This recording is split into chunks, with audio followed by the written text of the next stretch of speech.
all your life you've waited for love to come and stay.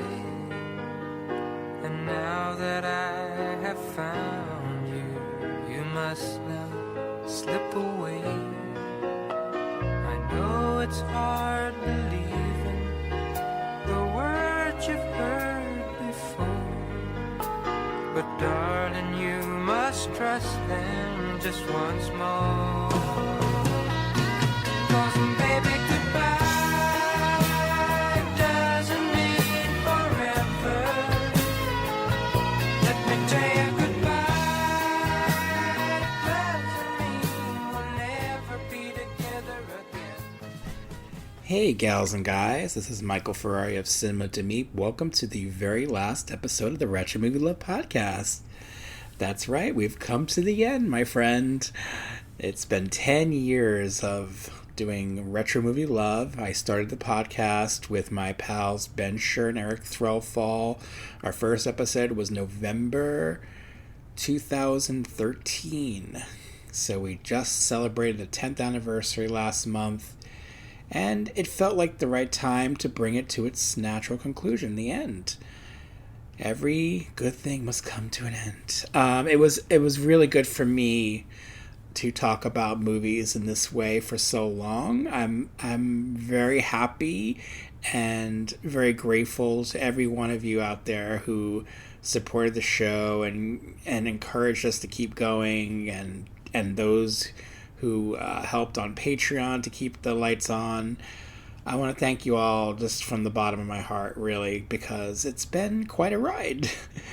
As you know, the Retro Movie Love Podcast, we talk about a lot of movies, and gosh, I haven't done the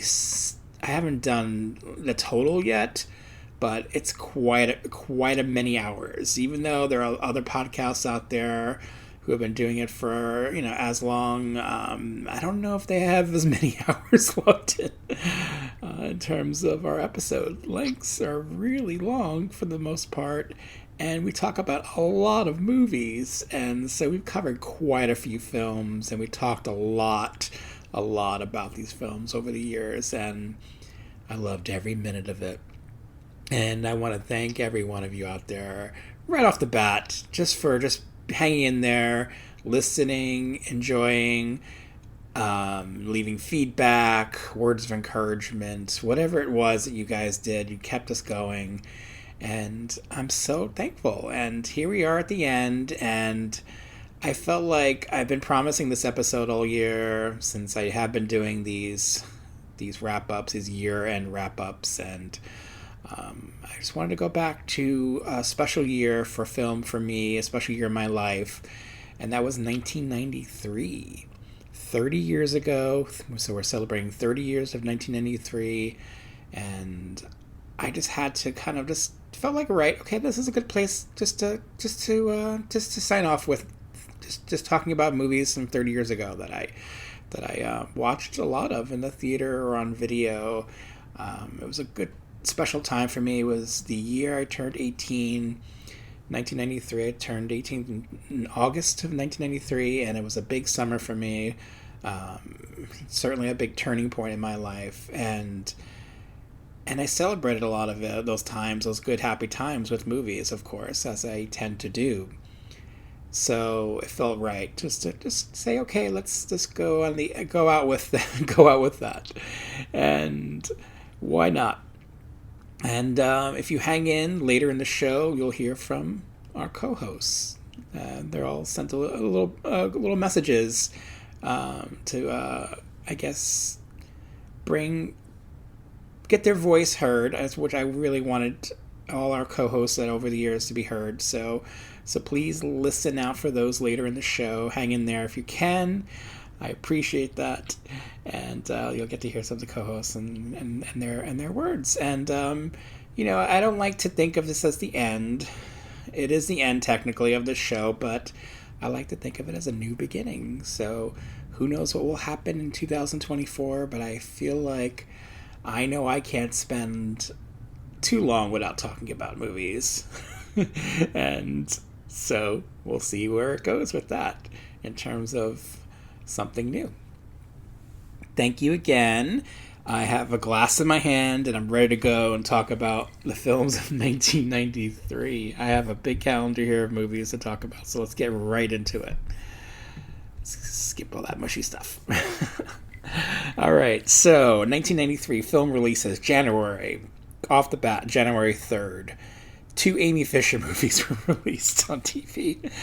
The Amy Fisher story, of course, the most infamous of the 3 Amy Fisher movies, was released with Drew Barrymore, and then the same day they aired, I think against another network aired against it, Casualties of Love, the Long Island Lolita story. That one had Alyssa Milano.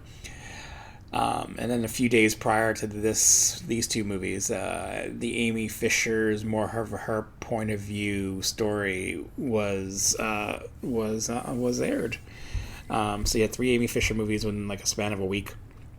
It was a crazy time. It's very indicative of the early 90s having these things right off the bat. I always thought the Drew Barrymore one was the best of the lot because you had Drew Barrymore playing this character. She felt a little more like a character, and it was pretty good for a TV movie. So moving on, what is technically the first feature film release of 1993, and that of course is the immortal Leprechaun. Leprechaun is, of course, spawned many sequels and certainly left an impression in 1993 in the cultural zeitgeist. There was even a really funny SNL skit around this time period when Leprechaun came out where someone playing Jan Brady, actually the actress who played, she was pretty funny playing her. Anyway, she declared Leprechaun as the best film of 1993, and that was only because, of course, it was the only movie released in 1993 thus far. That's right, it was a lone release that week, and so for you out there who had to go see movies in the theaters, you had Leprechaun and nothing else to go see. And so, of course, I went to go see Leprechaun at the Fort Worth Theater, and I had a fun time. Will it be remembered as an immortal classic of film? The best of horror? No, but I think it's pretty fun, and it spawned a couple of fun sequels as well. I definitely am not a Leprechaun snob. I think it's pretty silly, and Warwick Davis looks like he's having fun. Moving on to January 15th, since we have so many movies we have to talk about that can't go too crazy on these. Alive opened. That's Alive. I saw it at the Lowe's Oriental Theater. That was the big movie about the famous Andes plane crash, and the soccer team that had to resort to eating, cannibalizing the dead. And a fun movie for the family to go see, and that's what we did. Also on January 15th, wow, the hits keep coming. Body of Evidence. Now, Body of Evidence also opened. Another movie that opened that day. Nowhere to Run with Van Damme. Those are 2 movies I went to go see together. That's what I remember most about this week, going to see Madonna in a 90s thriller. What more do you need? You need Van Damme and his splits, and Rosanna Arquette in Nowhere to Run, and that was a fun movie. It had Culkin in it too. I had a really fun day with these 2, fairly varied movies. You get like an erotic thriller, and you get some action and silliness with Van Damme. Although he gets to have some dramatic moments in it too, which was rare for Van Damme at the time. I had a blast. What a fun double feature. I think I might have to one day recreate that double feature again. But I did revisit Body of Evidence this year, and it really holds up in its body of evidence-ness. From what I remember, what made that movie special. Madonna's performance, and Willem Dafoe playing it fairly straight, and just the sex scenes and all the kookiness that happens in the movie, and some of the priceless lines in it. It's just a sight to behold. Of course, I hold these kinds of movies dear to my heart, these 90s thrillers, and Body of Evidence does not disappoint in that pantheon of film. Also released on January 15th, A Captive in the Land and Motorama, which also had Drew Barrymore in a small role. January 22nd, Aspen Extreme. That was a skiing movie. So live the previous week, a different kind of mountain movie this week. A buddy comedy, two bums on a ski slope kind of story. I liked it. It's a kind of a fairly harmless movie, but I find that it, for the most part, works, and I've revisited it a couple times over the years, and I've always just kind of enjoyed it for what it is. It's pretty much like, it's pretty cozy and not too challenging, so sometimes that's good to have on, or even in the background. Gun Crazy, oh my gosh, another movie with Drew Barrymore. Came out. It was early January '93 was the time for Drew Barrymore, honestly. A good independent, I would say more of a dramatic film than an action thriller, but there's that element of as well. Her and James LaGrosse. It's an absorbing film. I think it's pretty good. I don't go back to it a lot. I feel like it's maybe a little bit more downbeat, but I do find it as a good film. Tamara Davis directed. Hexed came out that day. I saw it in the theater. It was a big day of movies. I saw it at the United Artists Sheep's at Bay. I saw two other movies that came out the following week, so I waited a week for Hexed. And I saw Children of the Corn 2 and Sniper with it, and it was quite a big day with movies. But I remember Hexed being pretty silly, and I revisited it this year, and it was pretty funny. It's not like a great movie, but it's pretty wonky in terms of what it was trying to do, but I find it enjoyable in its wonkiness. Night Moves with a K. That's a Christopher Lambert thriller. It's fun. It's a chess thriller. A thriller set in the world of chess.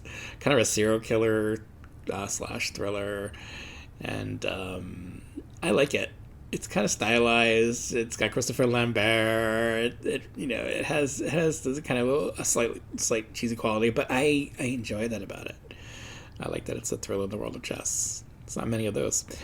January 29th, the aforementioned Children of the Corn 2, The Final Sacrifice, which I saw along with Hexed and Sniper at the Fort Wayne Theater, a big day of 3 movies. And I remember Children of the Corn Part 2, The Final Sacrifice, not being quite as good as Children of the Corn Part 1. Oh, what can you do? It was bound to happen not to be as good as that film. But I found it kind of, again, using the words come up twice already, cheesy. Oh yeah, it has that kind of quality about it. It's a little low rent, but it's fun, serviceable for what it is. There are a lot of Children of the Corn sequels, and I haven't seen a lot of them, but I did see the first 2 in theaters. After this, they were all like pretty much direct to video. Sniper, on the other hand, I wanted to like this one more. I enjoyed it enough in the theater. Revisiting it this year, I felt it didn't quite hold up. It didn't quite hold my attention. And maybe it was a little bit more tense back then for me, but having, seen so many movies between then and now, I felt Sniper could have been a bit more tightly paced, and something about it just kind of doesn't quite click with me. So, but I it is okay for what it is, and I think it's spawned a sequel, and I know it has its fans, but I didn't quite bomb with it this time. On January 30th, though, Blindside is a TV movie. It was an HBO thriller.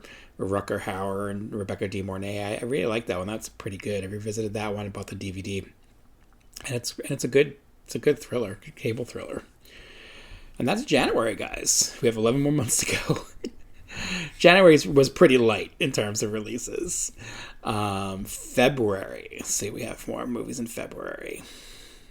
So on February 3rd, 2 releases: The Cemetery Club and Volare Volare. I haven't revisited Volare Volare. I haven't revisited The Cemetery Club, but I remember liking The Cemetery Club. It's one of those those kind of like nice old lady movies. But I think this one was interesting because it's directed by Bill Duke and has some really good actresses in it. But I just didn't quite get around to revisiting it. So that's on my list of things to eventually get to. And that will be it. 2/5, February 5th, Loaded Weapon 1. That's the National Lampoon's Loaded Weapon 1. That was kind of basically the spoof on action movies at the time, like Lethal Weapon, especially like Lethal Weapon. It was lampooning a lot of other kind of action movies too, but I felt like it was really trying to had its sights set on lampooning the big popularity of Lethal Weapon. And it's pretty fun. Emilio Estevez and Samuel L. Jackson. I think Samuel L. Jackson has some really good fun moments in it. There's some really funny jokes in it. That kind of surprised me when revisiting it. That this is actually funnier than I remember it being. I probably didn't appreciate it then because we were in the thick of those kinds of movies and those kinds of action movies. Sometimes it's hard for me to appreciate a spoof movie when they're doing like say the Scary Movie when they were doing when they were spoofing like Scream as the Scream sequels were happening. I felt like it was a little too early. So maybe time has been kinder to this one for me, since there has been 30 years of time between when they were making these Lethal Weapon movies and now. So it's I really enjoy it. It's really fun. And some really bits in it that kind of stick with me, like the Wilderness Girls. Also released that day, Summersby. That's kind of a dramatic, pretty heavy drama with Richard Gere and Jodie Foster. I didn't revisit this one. I remember liking it in theaters, and there was a remake of The Return of Martin Guerre. I just remember that about it, and I remember it being a pretty good for a remake. But I did not want to revisit it. To Want to Fly is another movie that was released, and another remake came out the same day, The Vanishing. That's right, the remake of The Vanishing, directed by George Sluzier, who made the original film The Vanishing. He did an American remake of his movie. This movie kind of really polarizes people.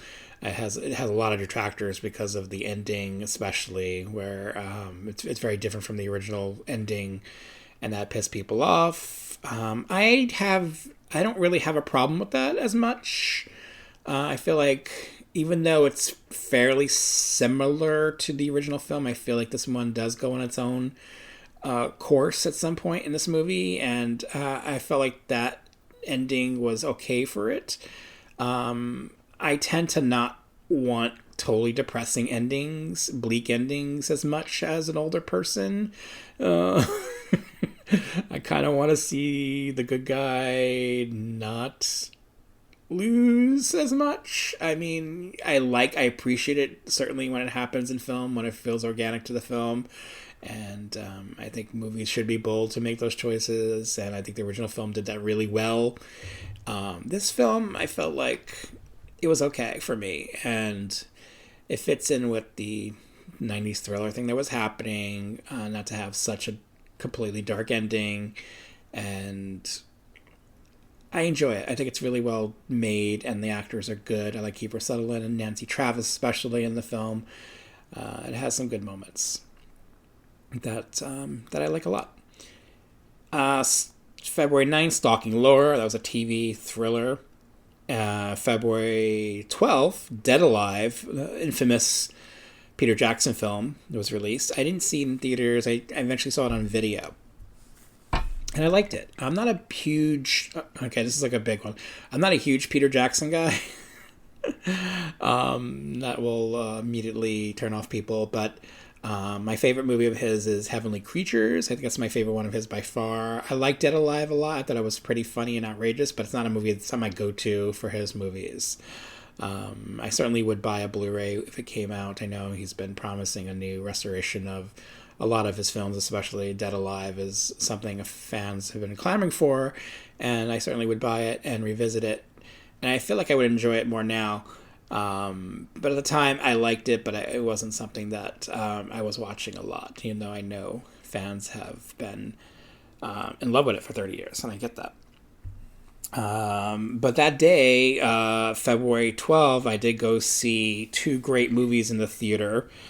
Well, I saw this movie first.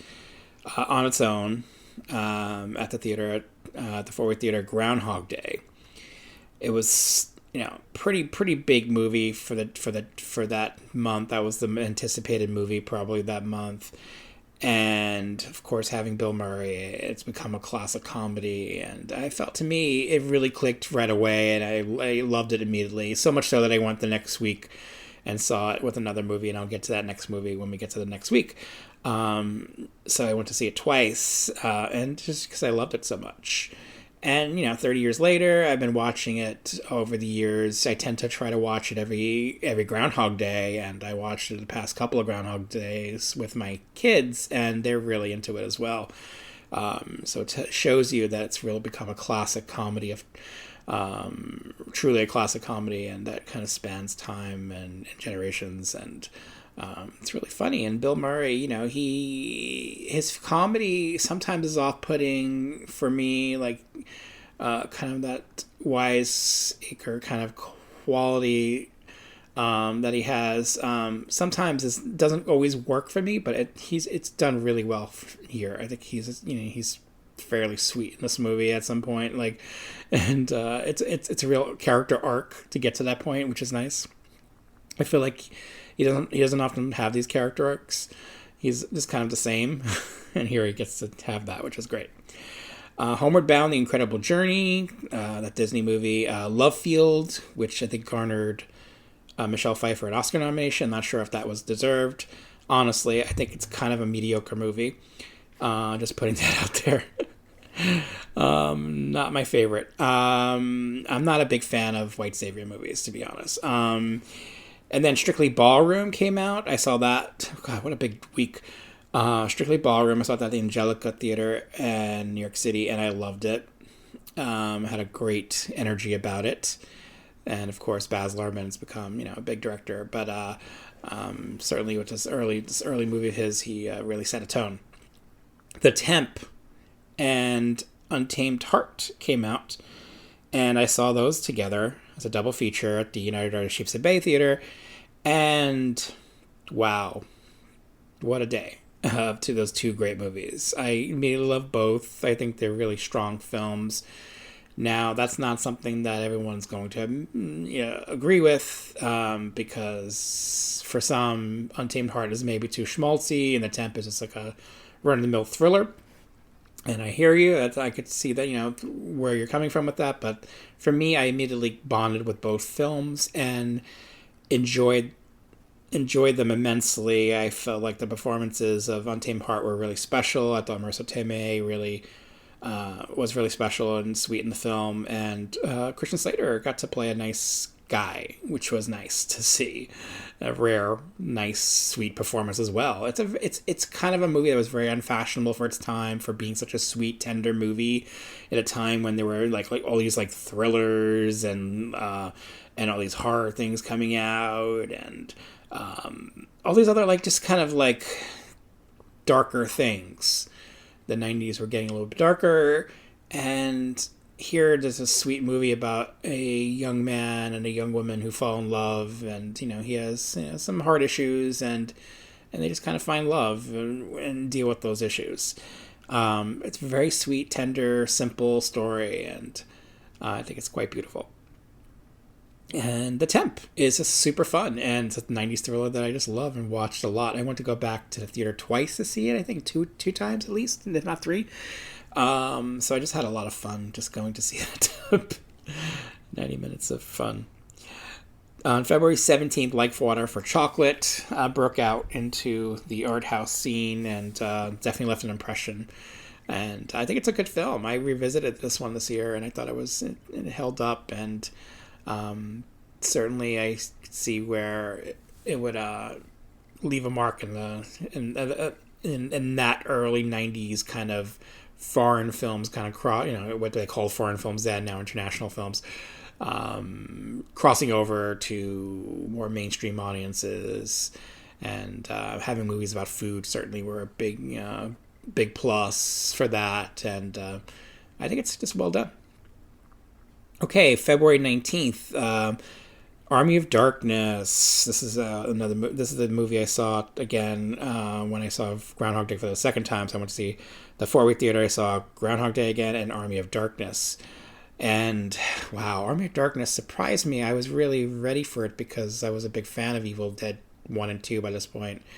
But it surprised me because I wasn't quite ready for the tonal shift and just how much fun that I had in this 80-something minute movie. And I immediately fell in love with it, and I've watched a lot over the years, and I feel like it's held up pretty well for me. I think I need to have my son see it soon because I think he would be really into the silliness of it all, and the medieval time period is fun. He's into that sort of thing as well, so I think he'd get a kick out of it, seeing Ash put into this scenario, and it's it's gooey, it's got all those things that you'd expect in an Evil Dead movie, but with this comedy level that was heightened by director Sam Raimi. I think he really just shows that he's grown a lot as a filmmaker, throwing Ash into this, and you could see he was on his path to becoming a big filmmaker with a movie like Army of Darkness. And, it might be the least of the three for some fans, but for me, I don't know, I go back to it probably the most of the three somehow. So it just holds up for me well. Also on the February 19th, The Judas Project, Mac and Olivier. On February 20th, the HBO movie Barbarians of the Gate. On February 24th, Step Monster, which is a direct-to-video title.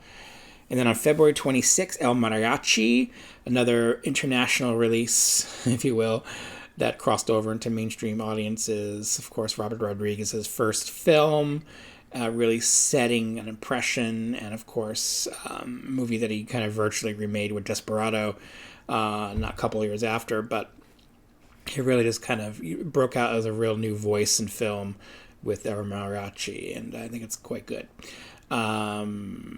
Last Days of Chez Noir, Visions of Light, the great documentary, and The Abyss special edition. Here we are 30 years later, and we have another Abyss special edition in theaters.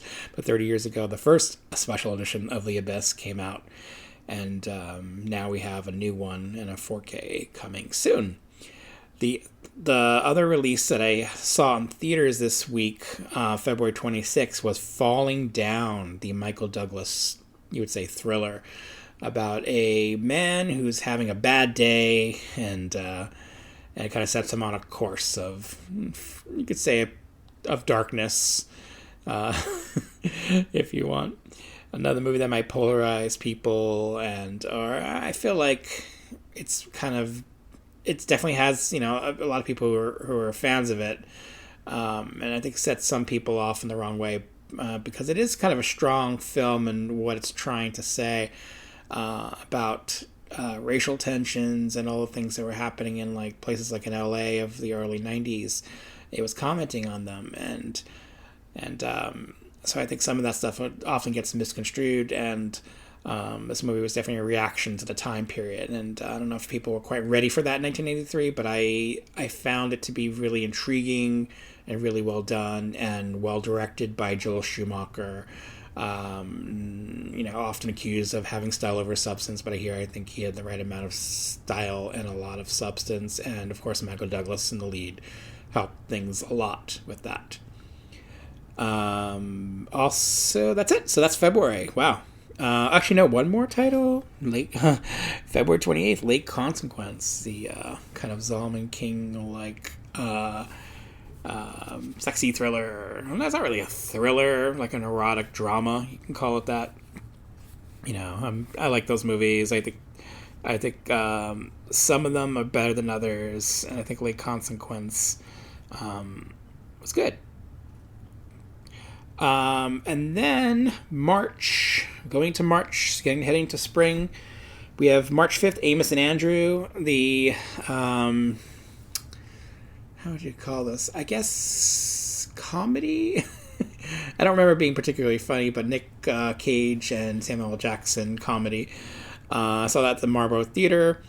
Best of the Best 2, also at the Marlboro Theater that week, and I enjoyed that. That's the sequel. I really liked the first one, and the second one is fun too. And then Rich in Love, which I think is a really good ensemble comedy drama, Southern comedy drama. I think that needs more fans. Shadow of the Wolf. I remember seeing that in a video. Stolen Children. And then finally, a double feature I took in of Mad Dog and Glory and Swing Kids. Wow, I don't remember a lot of that double feature, what my experience was. And maybe they may be thinking that I wasn't as enamored with seeing those two movies together as I was with some of the other double features that I've done, like certainly The Temp and Untamed Heart, or Groundhog Day and Army of Darkness. Those are great. But here, maybe Mad Dog and Glory and Swing Kids didn't quite do it for me. They're definitely mismatched tonally. Tonally, I think Mad Dog and Glory doesn't quite work. It's a comedy. It's a New York movie. There's some elements in it that don't quite measure up, but I want to like it more. Swing Kids musical. It's become kind of a cult movie. It's launched like a lot of Broadway. It launched a Broadway show and like a lot of off Broadway adaptations. You see it. I see it like once in a while, like pop up in like local shows. So certainly has left an impression. Me back 30 years ago, I didn't quite get it, but maybe it's a movie I'll get now. We'll see. Question mark. March 12th. Now, let's see. I'm going to need a drink here now. Moving right along. March 12th, CB4. Okay, I saw two movies that day. CB4 and Fire in the Sky. Talk about totally different movies. Somehow worked, though. Sometimes when they're completely different, like comedy and like sci-fi horror, kind of play off of each other a little bit. Like I think the comedy was a good release from all the tension that was in Fire in the Sky. So I definitely had a good time with this double feature. I remember thinking that I definitely think Fire in the Sky was a much better movie than CB4. I think CB4 is definitely funny, but not quite the classic. Didn't emerge as quite the classic of comedy. But it had some really funny moments and some memorable pieces, of course, with Chris Rock and some really funny people in it. But Fire in the Sky really holds up well. It's a really good science fiction drama. You could say horror, too, because it's really some really creepy moments in it that really stuck with me. Some visuals in this movie. Really well done. And I picked up the imprint Blu-ray maybe a year or two ago, and it's good to see the extras and see D.B. Sweeney on it and all those, and then people involved. Yeah, good stuff. It's just really held up well. That one. Ethan Frome was another one. Street Night with a K. That's the it's actioner. and then When the Party's Over, which was kind of like one of those LA ensemble comedies that has some dramatic moments in it, and that one's notable for having Sandra Bullock in it. And I like that one. That's one of those movies that I'll watch every few years and enjoy it for what it is. I like like cozy ensemble comedies sometimes, and I remember liking that one. Oh yeah, the other title from this week was A Far Off Place. That's the Disney movie. I saw the Loews Oriental, which was a great big old movie palace that I talk about a lot on this podcast. Always played the Disney and Touchstone titles, so anytime there was a Touchstone or Disney, I would tend to see it there. And that was on the big screen, and I remember the visuals being nice. I don't remember the movie as much. I just remember it was like Ethan Embry and Reese Witherspoon walking through the desert and that kind of thing in Africa. But I remember liking it enough, enjoying it like for like the afternoon or whatever it was. It was like an afternoon movie. Okay, March 13th, Heart of Darkness. That aired on TV. March 14th, Men Don't Tell TV movie. On March 19th, and Just Another Girl in the IRT. That one came out on Blu-ray this year, which was really exciting to see. It's a good film that deserves more people to see. It's about a young woman in Brooklyn and kind of like the struggle she's going through of like being at a period in her life where she's kind of wants to move on and be somebody, and then she has to struggle with a pregnancy. It's very real. Some really funny moments, some really dramatic moments. I think it's quite good and overlooked. But I'm glad that Paramount put out the Blu-ray. Last Call Out Mods came out, and 2 movies I saw in the theater, both at the Marlboro Theater, Point of No Return and Teenage Mutant Ninja Turtles 3. Let's see. Turtles in Time. I remember that one being okay. I don't remember being as good as the first 2, or as enjoyable as the first 2. I revisited it maybe a few years ago with the kids, and I think they felt also it was kind of the weakest of the 3. So I don't quite remember it as well, but I do remember Point of No Return. I remember liking it in theaters, thinking it was a pretty good remake of La Femme Nikita. Revisiting it this year, my opinion has changed. Wow, Point of No Return is pretty terrible, I have to admit. John Badham, who's a director I usually like and will defend some of his, even lesser movies, I can't defend Point of No Return. I feel like it's really lazy. It doesn't add anything to... It definitely steps down, a big step down from the original French film, the Luc Besson film. I feel like it doesn't add anything interesting. Bridget Fonda's performance is definitely weak. I love Bridget Fonda generally, but here, like, she's not quite believable in this role at all. I feel like the movie is not written well. That's a big problem. Like, her character is not very believable because she's not given anything really interesting to work with. She spends most of the time in this movie not wanting to be an assassin and questioning it, but she's supposed to be like a trained assassin. You don't believe it for like 1 second of this movie. It's a big fatal flaw of this movie about a woman who's, at her, pretty much at her end of her life. She's given a second chance, and she has to become this assassin, and then she spends the rest of the movie not wanting to be an assassin, and it's like she's kind of whiny about it, and then Dermot Mulroney shows up, and he's really annoying in the movie. It's really just, I think it really boils down to like it being a really bad script, and I feel like I wish John Badham had fixed some of the issues, instead of just glossing over them, and just felt a bit like it just didn't want to be a good movie. Sorry, fans of Point of No Return, but really, wow, it does not work. Okay, moving on to March 26th, Born Yesterday, another remake. We're in the early 90s and we're getting all these remakes. I remember it being sort of charming, but not quite, doesn't quite live up to, of course, the Judy Holliday original from 1950, I believe. And Melanie Griffith, I like her.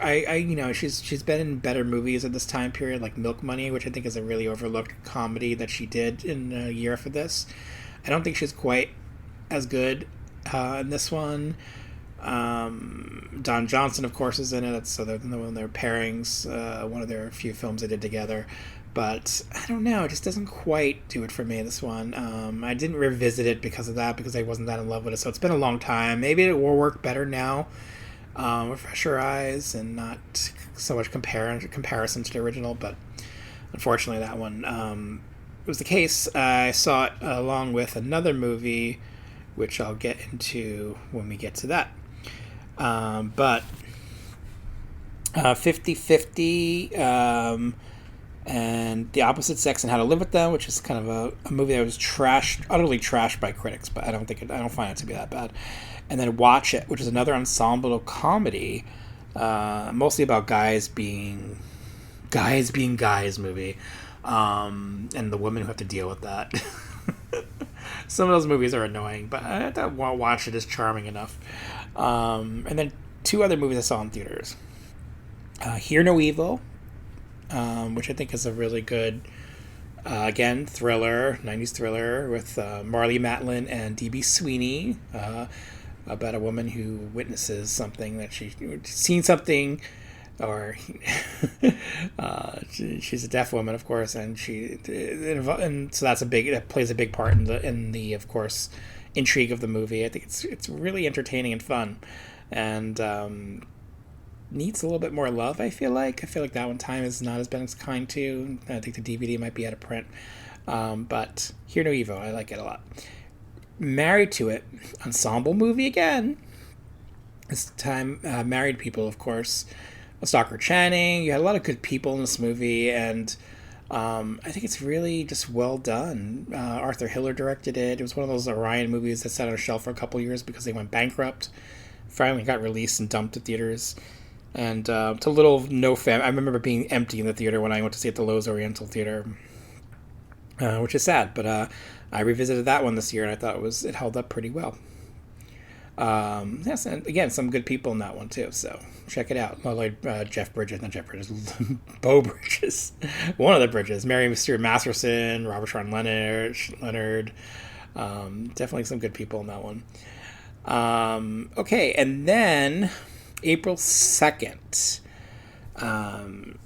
we went to see The Adventures of Huck Finn. That was a Disney movie. At the Lowe's Oriental Theater. It was a live-action Disney movie. I remember thinking that was actually pretty good for what it was. A bad kids movie, Cop and Half, came out the same day. Yeah, Cop and Half, kind of legendarily bad movie, but I saw it along with another movie called The Crush, and that completely helped me deal with Cop and a Half. I don't know why I saw Cop and a Half. I think it was just because it was there, and I think I went to go see The Crush, and Cop and Half just happened to be playing after it or something, or like the next door, and I theater hopped. That has to be it. I'm trying to defend why I went to see Cop and Half. I don't know why, but The Crush, of course, became an instant classic for me in my head, and I think for a lot of other people too. They really enjoy it, of course, in this world, this beautiful world of 90s thrillers that certainly stood out. And I went to see it like 3 times in theaters. I bought it on Laserdisc when it came out on Laserdisc. Yes, I was obsessed. Much like Darian or Adrian. Jack the Bear is another movie I saw in theaters that week. It was a big week of movies. And yeah, I liked it. Question mark. I don't remember. I haven't seen it since then, so I don't know if I felt it maybe a little too sad or something. Something about it. It was like something. I'm probably never gonna see this movie again. And that's what happened. I haven't seen it since. Leolo. I remember thinking that was pretty good. I saw that eventually on video. And Okoge. OKOGE. Sorry. Okay, moving on to April 4th on TV and Showtime, When a Stranger Calls Back, the sequel to When a Stranger Calls. Beautifully done movie, and Fred Walton returns as director, and I think it does a pretty amazing job. It's one of the better sequels, honestly, to horror films, certainly slasher movies, and I think it just does a really good job at you putting you with the killer and his point of view, and at some points, and I just really like it. It's really well done. It creeps me out. And Jill Schoelen is in it with a bad mullet. I love it. So good. I revisit it every few years, and man, this movie really holds up. And just a big fan of it. April 7th, Comic Book Confidential, The Sandlot, which of course has become a big movie for people. I remember enjoying that. But the other big movie this week, which I have kind of on the background right now on TV, was Indecent Proposal, which I saw with at the Lowe's Oriental with Born Yesterday. So Born Yesterday had still been playing by this week, and that's when I think I went to see I went to sneak in after this movie. And again, maybe it's why I was let down. Born Yesterday is definitely pales in comparison to Indecent Proposal, which was an Adrian Lyne film and beautifully shot, of course, and beautiful people in it, and it's just so beautiful is a word for it, perfect word for this movie. Just so well, sumptuously done by Adrian Lyne as usual. And it's a movie. His movies are often accused again style over substance, but I don't know. It had the right amount to me. It pulled me in. I was absorbed into the story and the visuals, and that's all I need, and good music. So I'm a big Indecent Proposal fan. I'm a big Adrian Lyne fan. I love all of his movies. April 9th, American Friends, Bodies Rest in Motion, which was like an ensemble drama. I think, Bridget Fonda's in that one. I think she's much better in that one. And This Boy's Life, which I saw at the theater. And I remember liking it. I think I was looking at my review. I think I gave it 3 stars at the time. I revisited it, was it a year? No, yeah, within this year, I revisited it, and I remember just thinking, oh, I don't like this movie that much. I don't know what it is. There's something about it. Like, I didn't quite care about the characters. I felt like, yeah, Robert De Niro is really an asshole in it, and I'm not sure if I liked Leonardo DiCaprio enough. Certainly at this time period, I wasn't that into him. And I know, of course, everyone loves Leo, but I'm not one of those people for some reason. I just couldn't connect to him in that movie. And I like Ellen Barkin. I mean, yeah, she's the draw for me. April 10th, The Positively True Adventures of the Alleged Texas Cheerleader Murdering Mom, which is fun because Holly Hunter gets to play that role. And well played, I will say. April 16th, Benny and June came out the Loew's Oriental Theater. I remember liking that movie a lot. Charmed by it. Mary Sue Masterson, Johnny Depp, and Aidan Quinn, and Julianne Moore. Fun movie. Boiling Point at the Marlborough Theater. That was a Wesley Snipes action drama. I remember being a little disappointed by it because it felt like less like a Wesley Snipes action movie, more like a drama, and I wasn't quite ready for that. I was expecting it, and it was sold as a Wesley Snipes actioner, and it didn't quite live up to that. But I think for hard-boiled cinema fans, they might appreciate that more. Claire of the Moon, No Place to Hide, which, guess who starred in that one? Drew Barrymore. It was a fun little like horror movie she did, and with Chris Christopherson. I have it on VHS. The Story of Kyuju and Wide Sargasso Sea. Wide Sargasso Sea I revisited, and I thought that was pretty good. Again, those kind of like sexy dramas of the time period. I'm into them. April 21st, Body of Influence. Speaking of sexy, direct-to-video came out April 21st. April 23rd, The Dark Half, with the Stephen King's The Dark Half, directed by George Romero, and Timothy Hutton stars in that one. And I like that one. I thought that one's pretty good, and may not be considered one of the better Stephen King adaptations, but I thought it was pretty good for what it was. I enjoy it.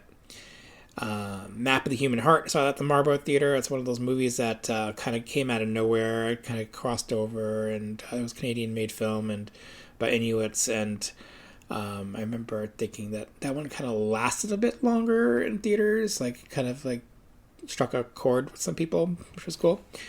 Who's the Man? That silly comedy came out. And then Indian Summer, which I saw twice at the theater, at the Loew's Oriental Theater, and then at the United Artists Sheepshead Bay Theater, which I saw along with 2 other movies, and I'll get to those movies at some point the following week. But yeah, that was a big day of movies. I remember that. All 3 movies that I ended up really liking a lot. Indian Summer is one of those ensemble movies, and many ensemble movies at this time period, but for me, the coziest of those, the one that I go back to the most. Summer camp movies, I'm a big fan of them in general, and this to me has that golden hue of summer, captures it beautifully.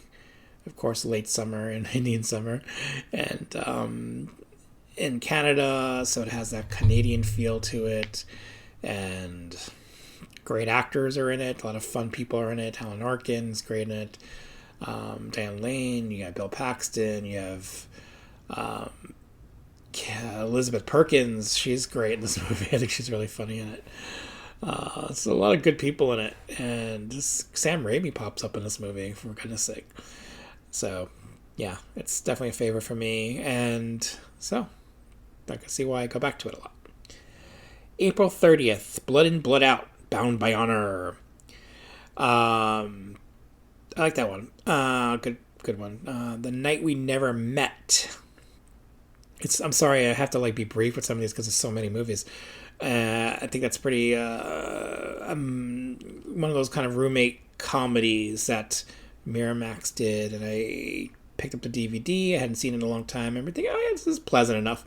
Matthew Broderick and Annabelle Sciorra. The Pickles, a Paul Mazursky movie, kind of a miss for him. Sex Is, Splitting Heirs, kind of a comedy that I wasn't that into. Tokyo Decadence, and two movies in theaters I saw. Sidekicks, that's the Chuck Norris movie with Jonathan Brandis. I like that one. That's a fun movie. I talked about it in this podcast before, and it's kind of like a Karate Kid rip, but I think it's pretty good. And Three of Hearts was the other movie that I kind of fell in love with on a big day of movies, of seeing that, Indian Summer, and The Crush all together on the same day at the United Our Sheep's Bay Theater. Just walked into three movies that I loved. Three of Hearts, I've talked about on this podcast before. You know I'm a fan. Three charming actors and performances. Now we're getting to May. Wow. Okay, here we go for May. May 7th, Dave. Dave is the Kevin Kline comedy with Sigourney Weaver. Of course, he masquerades to be the president. I feel like that for a long time was a favorite comedy for people, but I feel like I haven't heard a lot about Dave from people. But I think it's pretty fun. I think it holds up really well. Dragon, the Bruce Lee story. I saw that at the theater. I remember liking that enough. For a Lost Soldier and Much Ado About Nothing. That's the Kenneth Branagh, you could say comedy musical. Of course, all-star cast. I think it's pretty good. May 9th, The Tommyknockers. Of course, the Stephen King adaptation. The much derided Tommyknockers. I don't hate the Tommyknockers like people do, so I'm not going to go there. Both the book and the movie are fine for me. I enjoyed them enough. May 14th, American Heart, the Jeff Bridges drama with Edward Furlong as his son. Pretty absorbing film. I always get sucked into it when I watch it. It's really well done.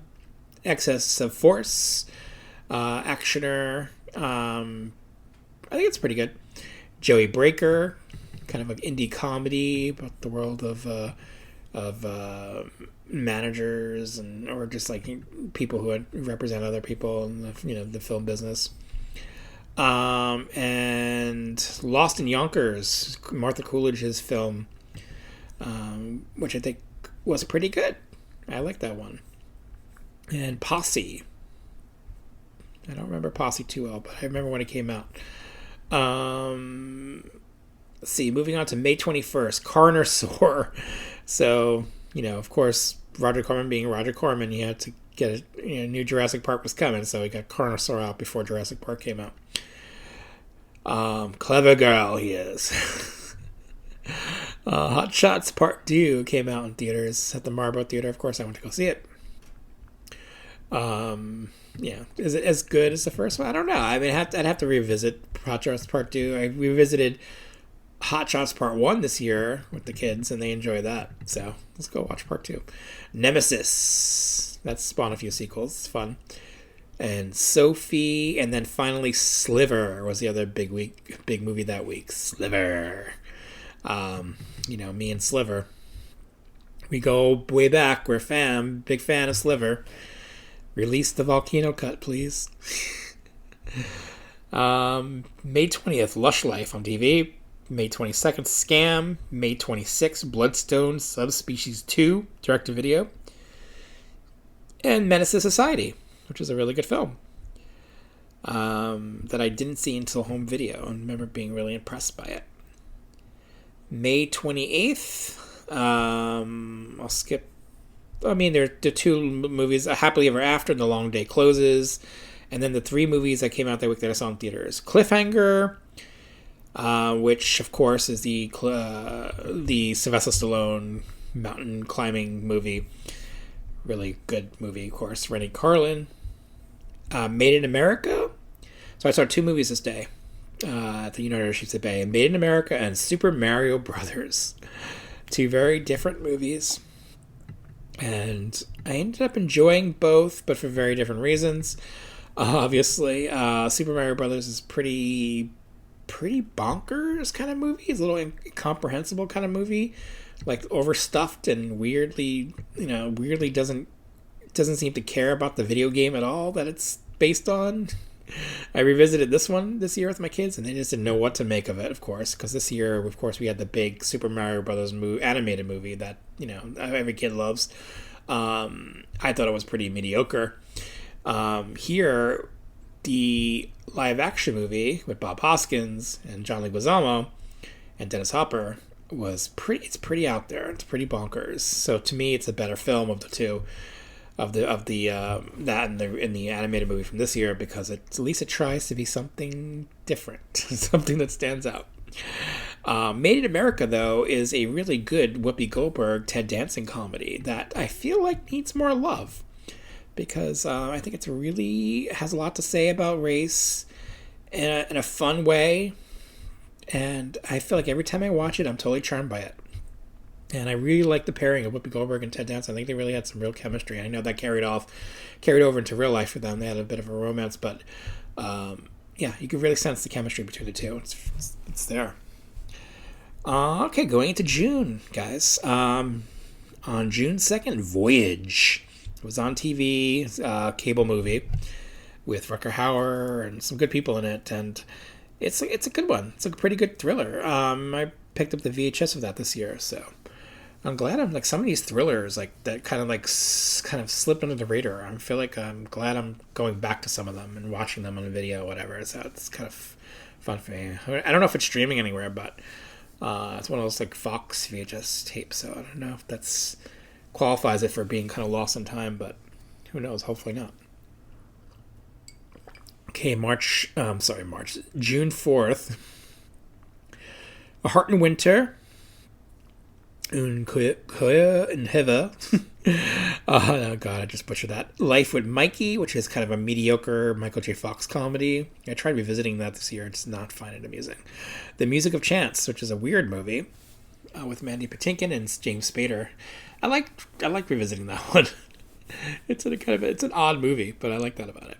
And then finally, Guilty as Sin, the Sidney Lumet thriller, courtroom thriller, with Don Johnson and, more importantly, Rebecca De Mornay. This is kind of an underrated thriller. It's pretty. It's a pretty crazy movie. You'd think it's kind of going to be a standard courtroom movie, but it doesn't quite go there. It kind of becomes like this. Definitely, I wouldn't say cat and mouse kind of movie, but there's definitely kind of interplay between Don and Rebecca that's really interesting in this movie, and just kind of some of the places it goes to. I really enjoy. It needs more love. June 9th, Romper Stomper. That's the movie that really introduced the world to Russell Crowe.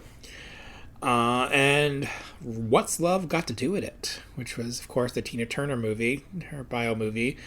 It was released at the Loews Oriental. Watched that, instantly loved it.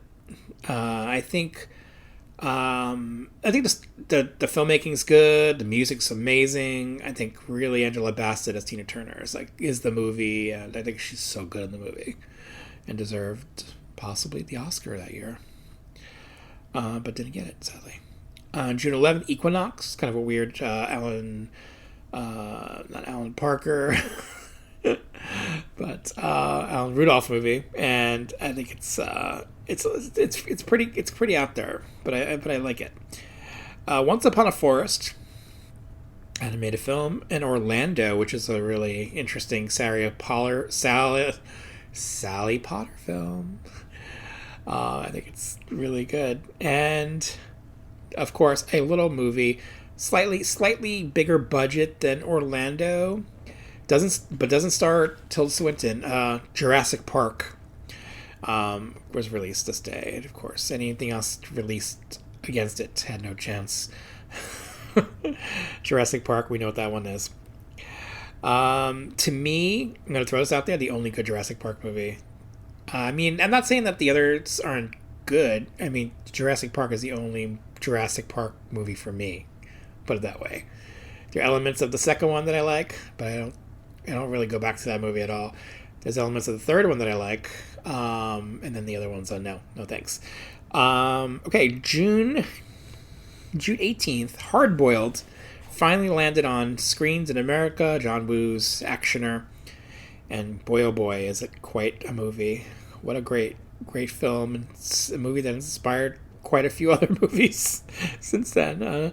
I unfortunately didn't go see the new John Woo movie, Silent Night, but it just came out today on streaming, so I'm going to have to rent that. I love me some John Woo. And man, did he really set a template here with Hard Boiled. Also released that day, another big action movie, The Last Action Hero, of course, with Schwarzenegger. And saw that at the Marvel Theater and enjoyed it. But strangely enough, it's one of those movies that I liked and enjoyed it, but didn't quite love. And I felt like something was holding me back from loving that movie. I think time, really. It's like I kind of get it now. I kind of get what it was doing, what Shane Black was doing as a writer of this movie. Just really kind of like skewering action movies and cliches of the time and just having really fun with them. And I get it. The movie has a lot of jokes in it, and there's some really obvious things in it, that skewer the action comedy, but I think there's a lot of things in there that are layered. And there's a lot of layers in this movie, and there's a lot of like jokes beyond the jokes, which are great. June 23rd, White Wolves 2, A Cry in the Wild. June 25th, Chain of Desire, House of Cards, and Jacot. And then two movies I saw in theaters. Dennis the Menace, the live-action update, of course, of that comic strip. I saw it in theaters, and I haven't seen it since. I remember thinking it was pleasant. And then Sleepless in Seattle. Of course, I love Sleepless in Seattle immediately, like everybody else in 1993. A lot of people flock to go see Sleepless in Seattle, and I think it holds up just as well, and I think it's just quite good. Quite a good movie. I really like it a lot. On June 30th, The Firm, Tom Cruise, John Grisham thriller. I'm going to just say it. It's the best John Grisham movie adaptation. It's Sidney Pollack directing, doing such a fabulous job, and good actors, Tom Cruise and everybody else in the movie, just doing it really making it work. Gene Hackman's really good in it. Gene Triplehorn, lots of good supporting players, and that one really works. And just really kind of it's just Holly Hunter, Gary Busey. My God, I'm just thinking offhand. I'm like today I'm not using my phone. I put my phone away. I'm not looking at my IMDb. I'm just like trying to stream of consciousness kind of today, as you can tell, with drink in hand. And I just remember such a amazing group of cast amazing cast they put together in that one. I think they did a great job with that.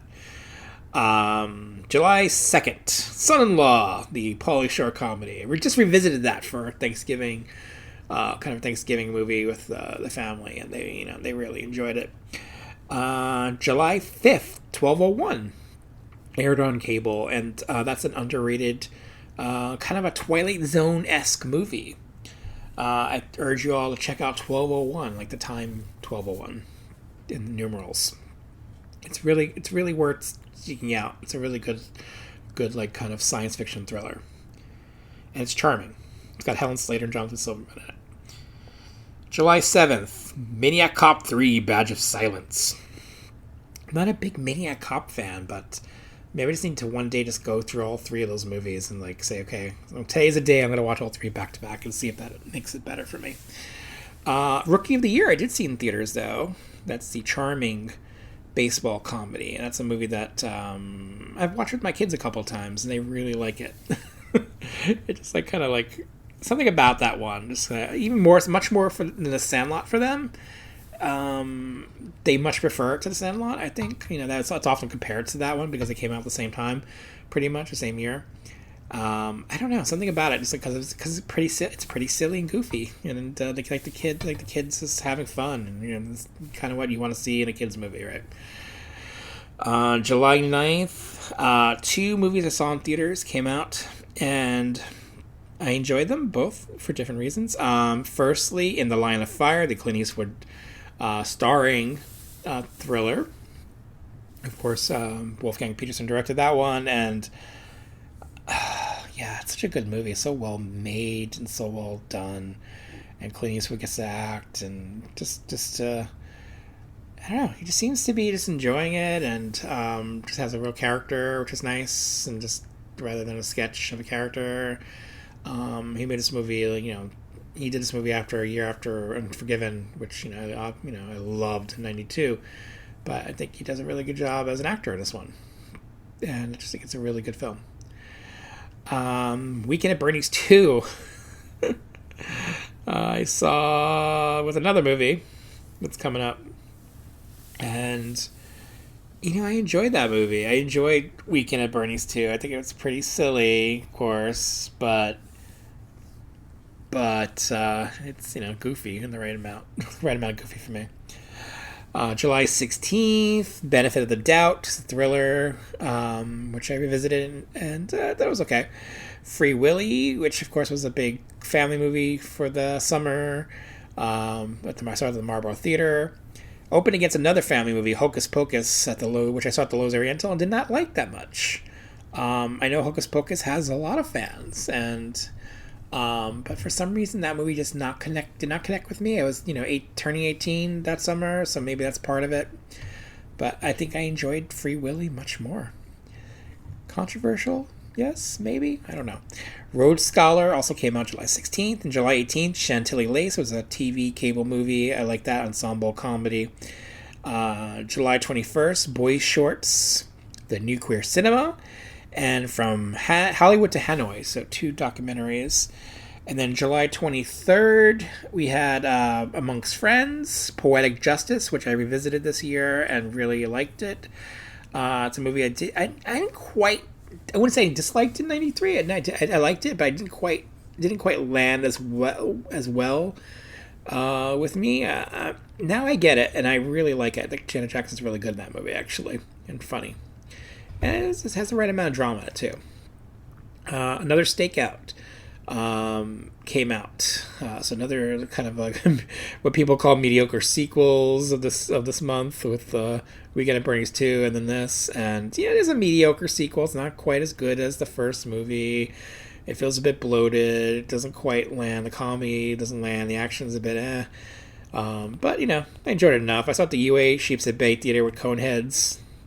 Coneheads is kind of a silly, low stakes kind of movie. Of course, taking the Coneheads skit from SNL, putting them into a movie. But it's funny. It has its funny moments. So they're okay. They're okay with me.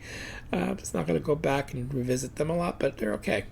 July 28th, Robin Hood Men in Tights. And I didn't go back to this one. Maybe I will at some point. Mel Brooks, one of his last movies, next to last one, I think. July 30th, Hold Me, Thrill Me, Kiss Me. It's a fucking crazy movie, I gotta say.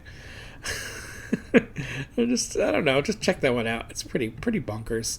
Hard to Explain, maybe. Rising Sun, which is another Wesley Snipes movie this year.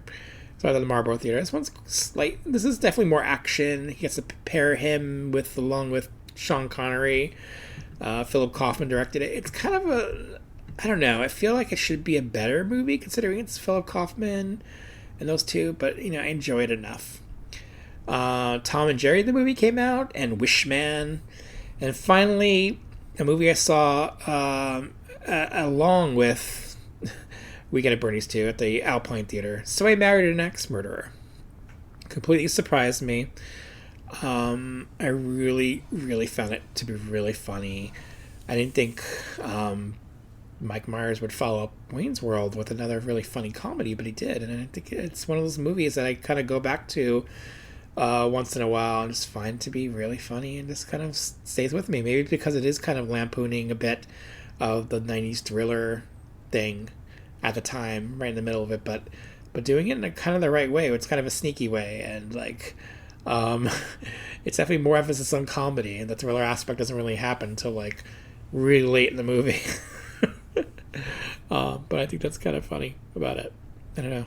There's a lot of funny moments and lines in that one that really stick with me. August 4th, The Wedding Banquet, the Ang Lee film. Really good film. I revisited that one that night. Kind of a coming of age film. I think it's okay. It's decent. I have it on DVD now. August 6th, The Fugitive. Big movie. Of course, one of the big movies of the summer. Got Tommy Lee Jones and Oscar. I enjoy this. I enjoyed the heck out of this movie. It's so well made. So well done. And holds up well. Watched that with for like a family movie night, and that held up. They enjoyed that. House of Angels and Meteor Man. And My Boyfriend's Back. I've talked about My Boyfriend's Back on this podcast before. So at the Lowe's Oriental Theater, and I love it. It's such a funny comedy. Comedy horror, you could say. Body Bags. Speaking of comedy horror, August 8th, Body Bags. That's the Showtime aired that one with John Carpenter doing his turn at doing a creep show kind of thing. I don't know if it's successful. I don't know if he's a good crypt keeper. That's for you to decide. I think he's a bit, I don't know, doesn't quite land with me. And it's one of those movies where the anthology, like not all the stories are great, but it has some really good moments in it, and some really fun actors are in it. Stacy Keach gets to have a ball in it, so that's worth seeing it alone. And then also on the same day, Ticks. That's Ticks, and that's a fun creature feature movie that I like a lot. August 11th, Searching for Bobby Fischer. I saw that in the theater at the Marlboro Theater. That was pretty good. Tomcat Dangerous Desires on direct-to-video. Sounds very dangerous. August 13th, Especially on Sunday, The Secret Garden and Twist. And in theaters, I saw these two movies, Heart and Souls with Robert Downey Jr. and Jason Goes to Hell, The Final Friday. Both have prominently feature... Well, one features heart in the title, and the other one features the heart being eaten. I thought Jason Goes to Hell was pretty lousy. Honestly, audience at the time thought it was pretty... They were pretty upset. They thought it was like, wow, this is no way for Jason to go to hell. This is no way to be the final Friday. People were pretty pissed off. That's why they had to make Jason X a few years later to appease people. But they didn't want this one to be the last. And you know what? We want more Jason movies. Can you make those, please? I know they're doing a TV show, but let's get some fucking Jason movies in theaters. What's wrong with you guys? Please? What more do I need? Just don't make them like the New Line ones. Don't make Jason Goes to Hell again. Make a Paramount era Friday the 13th. Or is that too late? Probably. August 18th, Manhattan Murder Mystery. I saw that with another movie, which is coming up later. I like that one. I like that one a lot. It's a Woody Allen comedy. It's got really funny people in it. Diane Keaton's really funny in it. It's got Alan Alda. It's got Angelica Houston. It's a real just like kind of screwball comedy with middle-aged people roaming around New York City trying to solve a murder. I think it's one of his best movies of that time period. Relentless 3 direct-to-video. This time it's personal. Tito and Me. And that was that for that week. And then August 18th was my birthday, by the way. So I got to see that. Not for my birthday. Not Murder Mystery. August 20th, The Ballad of Little Joe. And I like that one. It's a Western. Kind of an unusual one. Being at Home with Claude. Betty. King of the Hill, which is a Steven Soderbergh film. Coming of age movie. It's pretty good. Surf Ninjas. And Wilder Napalm, which is a really kind of bizarre movie with Deborah Winger and her husband. And I don't know if it quite works, but it's definitely out there.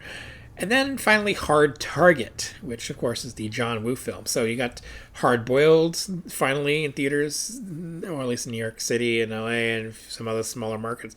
And then you get Hard Target, which of course introduced John Woo to American audiences, and Van Damme movie, and with a crunchy wet mullet, and kind of a surviving the game kind of story. And it's a lot of fun. I mean, it's Hard Target, for God's sakes. Enjoy it. Gotta enjoy that one. And then August 25th, Die Watching was direct-to-video. And then The Man Without a Face, which I saw the week before at an early screening, along with Man and Murder Mystery. So it took in 2 movies. That was fun. The Man Without a Face is a movie I haven't revisited since then. I remember liking it, though. Mel Gibson movie. I don't know why, but... question mark why I liked it, but I did. August 27th, Careful. Crush, not The Crush, but another movie called Crush. I thought it was pretty good. Fatherhood, which was not a good movie. The Last Butterfly, The Last Party, Only the Strong, which is kind of an actioner / musical. It was like a capoeira. That was the world's first capoeira mainstream movie. Son of the Pink Panther, and The Thing Called Love, which is a Peter Bogdanovich movie that I really enjoy about up-and-comers in Nashville, and had some really good people in it, like Samantha Mathis. It has had River Phoenix, and oh my gosh, Jamal Mulroney's in it. Of course, Sandra Bullock. And I like that one a lot. I think the music's good in it, and Samantha Mathis is kind of a charming lead. So, yeah, that one's kind of slipped by radar for some reason. Needful Things is the movie I saw in theaters that week, though. And, of course, a Stephen King adaptation. And, man, one of my favorite adaptations, honestly. I think that one's a whole big ball of fun. And, of course, this year we got to have the 3-hour cut of Needful Things on Blu-ray this year, thanks to Kino Lorber. I was very happy for that to happen. Thank you, Kino Lorber, for making that happen. In September, we got Bad Behavior, Boxing Helena, Calendar Girl, which I saw in theaters with 2 other movies. And I'll get to those 2 movies when we get to them next week. I like Calendar Girl. It's okay. I mean, it's like a, one of those kind of silly teen comedies with about guys on kind of on a mission to find something. In this case, Marilyn Monroe. Fortress, which is the science fiction Fortress, I believe. Yes, with the Stuart Gordon one. I like that one. It's fun. It's a prison movie. I talked about it in the prison podcast. And then California, which I saw at the Loews Oriental Theater. That's the serial killer thriller with David Duchovny and Michelle Forbes and Brad Pitt and Juliette Lewis. And I remember liking that movie, and then revisiting it at some point, maybe 10 years after that, and thinking, oh, it's okay. It's maybe a little too stylized or whatever. And then revisiting it this year, I was like, wow, this is actually a really good movie. And kind of changed my opinion on that one. I thought it held up even more this year seeing it. I thought it was really well done. And good performances by everybody, all 4 leads. And, I'm not a Brad Pitt fan, much like Leo. It's like, oh, it's not my, not quite, those are not my go-to actors, the pretty blonde guys, generally. But I thought he was good in that one. He was fairly believable in that movie. Okay, and then September 6th, The Hidden 2. September 8th, The Joy Luck Club. Much better movie than Hidden 2. I revisited The Joy Luck Club. I thought it was really good. September 10th, Money for Nothing. The Seventh Coin. Witchboard 2, The Devil's Doorway. Which Witchboard do you think I like more? Witchboard 1 or Witchboard 2? Definitely like Witchboard 1 a lot more than Witchboard 2. But, Part 2 has its moments. And then, so the other movie I saw along with Calendar Girl were 2 movies this week. Calendar Girl, I saw along with The Real McCoy and Undercover Blues. Now, I don't remember Undercover Blues that much. I know that that's the movie that had, like, Kathleen Turner and Dennis Quaid as, like, undercover, like, spies, and they're, like, they're their parents or something. I don't remember that movie at all. I know I saw it in the theater, though. It was 3 movies that day. But I remember Calendar Girl more, and I remember The Real McCoy, and I revisited The Real McCoy this year, and I thought it was a pretty good kind of a heist caper movie with Kim Basinger and Val Kilmer. It was interesting to see Kim Basinger be the lead and kind of Val Kilmer being the bumbling kind of like co-lead, or not even co-lead, but like supporting player, which is kind of an interesting choice to have happen in this movie. So it was kind of fun to see that, kind of her having to rise to the occasion by the end of the movie and be the hero in a way, and get herself out of the situation, not need a guy like Val Kilmer or anyone else to do that for her, which is kind of cool to see. And then, True Romance came out. That was the other big movie that week. I liked True Romance. I thought it was good. Revisited once maybe over the years, and then revisited this year. And, I think it's still good for what it is, but do I love True Romance? No. Do I think the screenplay is a bit much? Yes. The Tarantino screenplay. I don't know. I don't think a lot of, like, the language and some of like the stuff that's said in the movie is kind of warranted or needed in that movie. I like the story of the two on the run, and of course it's been done in other movies. I thought those two, like Patricia Arquette and Christian Slater, are good, and they're hard in the movie, but I feel like some of the other stuff of the movie is a little much, and I feel it could have been pulled back so you can have the central story of the two on the run being more, I don't know, give you time to have more time with them instead of the other supporting players popping up and having a lot of dialogue sequences, very long dialogue sequences of, Tarantino, of course, having his words being, fairly shown off. I just felt like some of those sequences felt very long and in a very choppy kind of edited movie. Of course, it's Tony Scott, so I don't know. It's just made for a weird dichotomy. I kind of wanted to just enjoy the Christian Slater, Patricia Arquette stuff more, but I think it's the other stuff in the movie kind of gets in the way of it. But I know it has its fans and big people will love it, and I get it, but I'm not a Tarantino guy, guys. September 11th, and The Band Played On, the HBO movie that really was one of the first major movies of the era to tackle the AIDS epidemic in this way. Very important film. September 13th, just one of the girls. Not an important film at all. Not a very good example of the guy or the guy or girl pretending to be the gender to get something, the object of their desire in this case. Just doesn't quite work as well. It's just one of the guys. Sorry. September 15th, Household Saints is a pretty good independent film. Praying with Anger. I think that's M. Night Shyamalan's first movie. September 17th, Airborne, the skater movie. Into the West. Showdown, the actioner, Wittgenstein, and then 2 movies I saw in theaters. The Age of Innocence, of course, the Scorsese film, which I think is really good, one of his best films, and Striking Distance, the action film starring Bruce Willis. Basically, Bruce Willis is a cop on the water. That's all you need to know. It's fun. Holds up. Okay, September 22nd, The Substitute. September 23rd, Yaman Yaman. September 24th, Baraka, good documentary. Boba, By the Sword. And then 4 movies which I saw in theaters. Jesus. Dazed and Confused, The Good Son, The Program, and Warlock, The Armageddon. Of course, Dazed and Confused has become a classic. Of course, a movie made in the 90s, about the 70s. The Good Son, the Macaulay Culkin thriller, the Kid from Hell movie.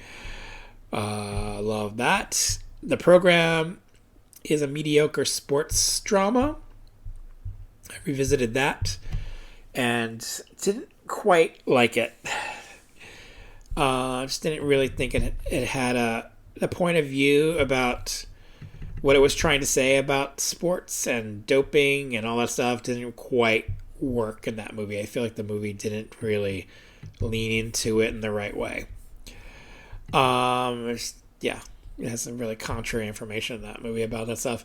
And Warlock, the Armageddon, which is a fun sequel, of course, to Warlock. And yeah, I think I find that one to be pretty fun. And I think I talked about that one before in this podcast. So it's pretty silly. It has some of those 90s morphing effects, but I don't know. It adds to the charm for me.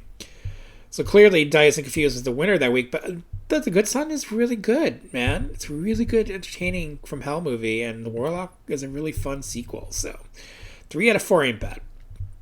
Amityville, New Generation, to direct-to-video on September 29th, and A Bronx Tale, which I saw at the Lowe's Oriental. Gotta say, A Bronx Tale did not hold up for me on this viewing. I found it to be kind of laughable in a weird way. The drama, it felt so like, it just didn't feel like it was earned. It felt like it was just going to be, it was really melodramatic out of nowhere for most of it, like very heightened. And when it was trying to be a kind of like a charming and absorbing coming of age story, it wasn't that really at all. It was just kind of was bloated and just too obvious, and I don't know, it just didn't work. Okay, we're in October. After that controversial statement, October 1st, Cool Runnings, the silly bobsled comedy movie. I like it. I saw it at the theater, Lowe's Oriental. For Love or Money, which I saw at the UA Sheepshead Bay Theater along with Age of Innocence and Rudy, the big day of movies. And For Love or Money is like a Michael J. Fox comedy, so we had 2 this year after Life of Mikey, which I didn't like. I like this one, though. I thought he was good in this and funny in this and charming in this. It's a New York movie.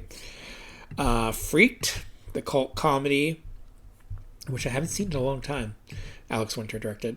And Butterfly, the Cronenberg take on that story, that opera. I remember liking it. Malice, the 90s thriller.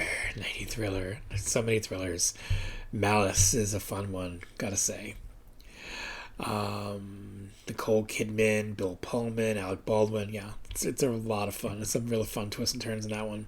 And then Shortcuts, which I saw at the Cinema One Theater in New York City, and I thought it was really good. Robert Altman's 3-hour movie about life in LA all the time. Of course, that was a big critics loved it movie, and I really liked it as well. October 8th, Deadfall, which is kind of an out there bonkers movie with Nick Cage and a lot of other people in it. Worth checking out. Gettysburg, the Civil War movie, and then Mr. Nanny, the Hulk Hogan nanny movie, Police Story 3, Super Cop, and Ruby in Paradise, which is a good movie with Ashley Judd. That's the first one I remember seeing her in. And then 2 movies I saw in theaters, Demolition Man and Mr. Jones. Demolition Man, of course, is the Stallone versus Snipes future movie. That's a lot of fun. Holds up well. Very prophetic movie. And then Mr. Jones, which is the Richard Gere's kind of bonkers movie. He has like kind of, he's bipolar. Richard Gere's bipolar movie. He's not bonkers. The wrong words. Sorry to go there. But yeah, he's bipolar. It's kind of a fairly serious movie. But then it's also a movie about him and his doctor kind of falling in love kind of movie too, which is like, I don't know, it's kind of like question marks. But, Mike Figgis directed it, and he makes the most out of it. Though I'm not sure exactly if we should be saying that's something that should be done. Doctors falling in love with their patients. I don't know about that. October 13th, Doll Man versus Demonic Toys. Finally, Doll Man versus Demonic Toys. What we wanted. The Nightmare Before Christmas, that little movie, hasn't influenced anyone at all. Hasn't lasted at all in time. Damn. I can't believe 30 years later, it's like everything's a Nightmare Before Christmas. Every Halloween, Christmas, you'll see that stuff. Rudy was the third movie in that triple feature for me of Age of Innocence and For Love and Money. And Rudy is just like endearing and sports comedy, or not even I wouldn't say a sports drama, really. It's Sean Astin playing Rudy, and you really, it tugs at your heartstrings. You really root for him, and that's what makes Rudy a good one, because it does its job well in that sports movie realm.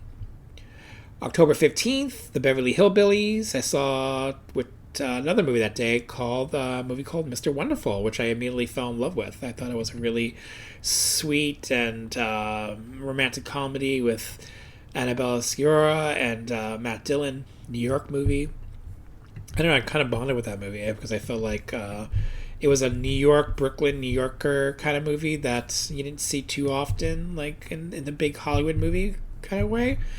I think they often portray Italian Americans as gangsters and mobsters, and that kind of tired stuff. And it was nice to see it not be that way, like a Bronx Tale, but nice to see them just like a rom-com, right? A pleasant rom-com with characters that felt real to me.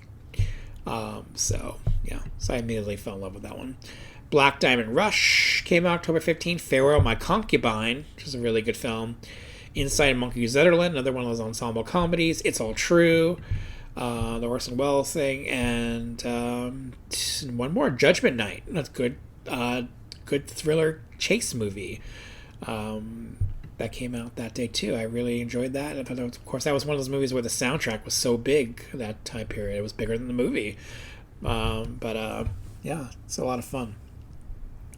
October 22nd, By the Sword, Flight of the Innocent, Me and the Kid, and $20, which I saw at the Village East Cinema and really liked it. $20 is like one of those movies. It's like, you could say an ensemble movie, but more it's like kind of like vignettes, kind of the story of this $20, and it goes and how it goes through all these hands over a span of some shorter period of time, and it's sort of like stories that weave together, which is really nice and really well done. So yeah, I really got really charmed by that movie, and I revisited this year and really felt like that charm kind of held up for me. October 27th, Highlander: The Gathering was direct-to-video. Finally, they gathered. October 29th, Return of the Living Dead 3, which has become a cult movie, and I think it's a good one. And Sex and Zen. And then two movies which I saw in theaters. I saw as a double feature, Fatal Instinct and Fearless. A weird double feature. Kind of Fatal Instinct, of course, was like the spoof of like Basic Instinct and Fatal Attraction and those kinds of movies. And then Fearless was a very serious movie about a man who survives a plane crash and then has suddenly develops this ability to like not be afraid of anything, and then kind of, but at a detriment to his family life. Really good movie, really well done by Jeff Bridges, performance that should have earned him more acclaim. I really like that one. Peter Weir did a really good job directing that movie. Fatal Instinct's pretty silly, it's a spoof movie, but pretty silly one, harmless. Sean Young, I'm always game for Sean Young in a movie. So November, we have Black Cat and Combination Platter. November 5th, we have The Harvest, which I watched. Got a cheap DVD of it. It's an unusual one. I liked it. Home of Our Own and The War Room, the documentary. And then 4 movies I saw in theaters that week. Flesh and Bone, the thriller with Meg Ryan and Dennis Quaid and James Caan. It's a pretty dark movie, pretty dark thriller. It's the first movie I remember seeing Gwyneth Paltrow in. I thought she was pretty good in that. Look Who's Talking Now, which I talked about in the Look Who's Talking podcast. Remains of the Day, which I saw at the Lowe's Paris Theater. I really liked that one. I thought it was a really good Merchant Iver movie. And then RoboCop 3, which I thought was a bad RoboCop movie at the time. I haven't revisited it. I kind of just want to remember RoboCop as RoboCop and RoboCop 1. And then some of Part 2 was okay, but 3 just didn't work for me.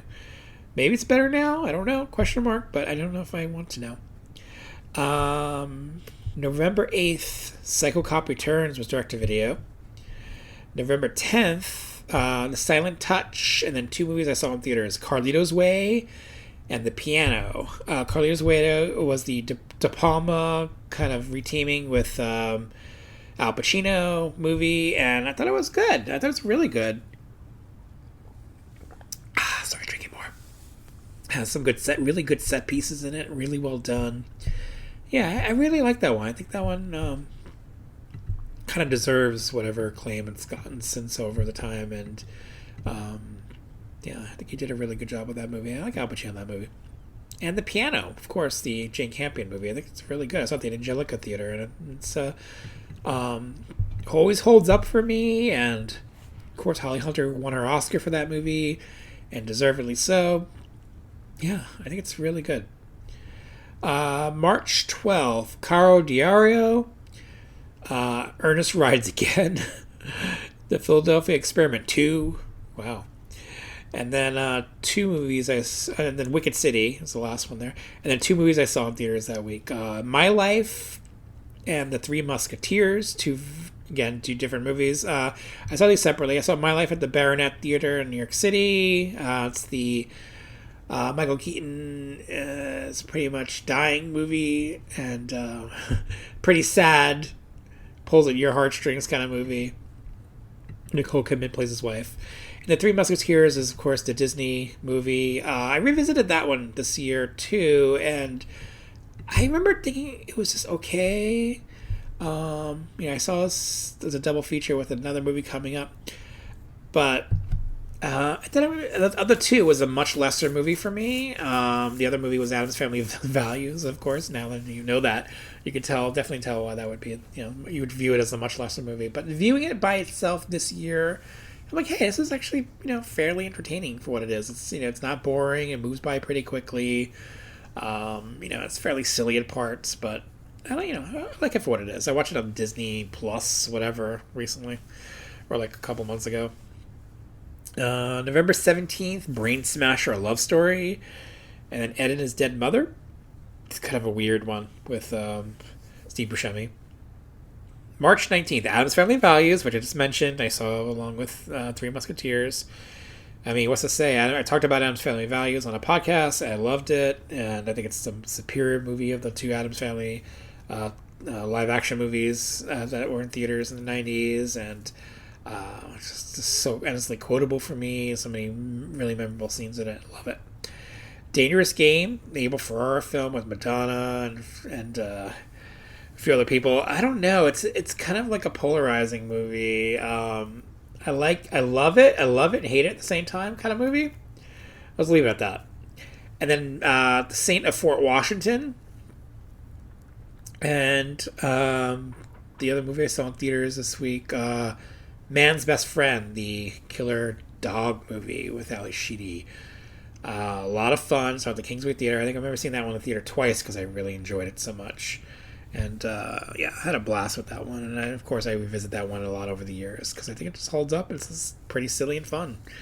Who doesn't want to see a genetically engineered dog who kind of like there's a mad scientist like Lance Henriksen gets to play him, and then this dog kind of gets let loose and wreaks all sorts of havoc. You kind of feel bad for the dog too at the same time, which is interesting. Then March again. Wow, way off there. November 24th. 4 movies. We're Back, A Dino's Story. Didn't see that one. Somehow missed that one. But the other 3 I did see in theaters. Josh and Sam, which was kind of like a Kids on the Run movie. In a car, driving a car. It's okay. Mrs. Doubtfire. Total classic comedy. Watch that one with the kids. They love it. How can you not love Mrs. Doubtfire? Definitely one of the best comedies of the year. And A Perfect World, which is a really good Clint Eastwood picture that he made, like a road movie with him chasing after Kevin Costner, who's like on the run. Good movie. Then November 26th, Desperate Remedies, Jack Be Nimble, which is kind of an interesting horror film. I like that one. It's on Blu-ray now from Vinegar Syndrome, thankfully. The Nutcracker, The Snapper, 32 short films about Glenn Gould, and The Trial all came out that day. So that was a busy end of November of like more like art housey kind of movies. And then in December, going into the last month already, because then we'll do like a wrap up of like what I thought like my favorites. December we have Blue, the Derek Jarman film. That's of course the blue screen with the music over it and the words and stuff. I think it's really interesting, an experimental film. A Dangerous Woman, a Deborah Winger film. I think she was great in this movie. I thought she was really good. Deborah Winger had like three very interesting performances in 1993. But I think that's my Dangerous Woman is maybe my favorite of her performances. Deception, a thriller. Mazeppa,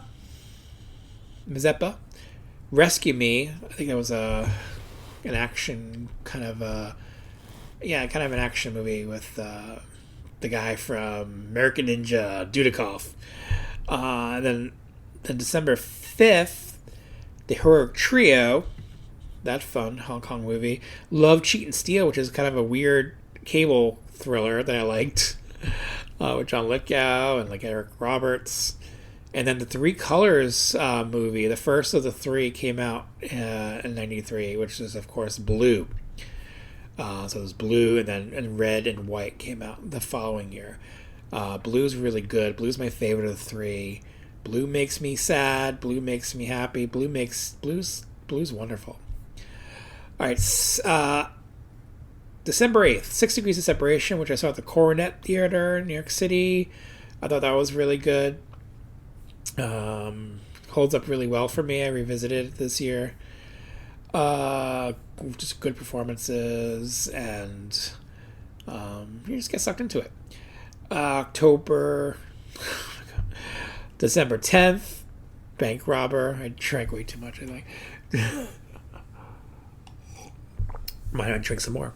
December 10th, Bank Robber, The Hawk, and 3 movies which I saw in theaters.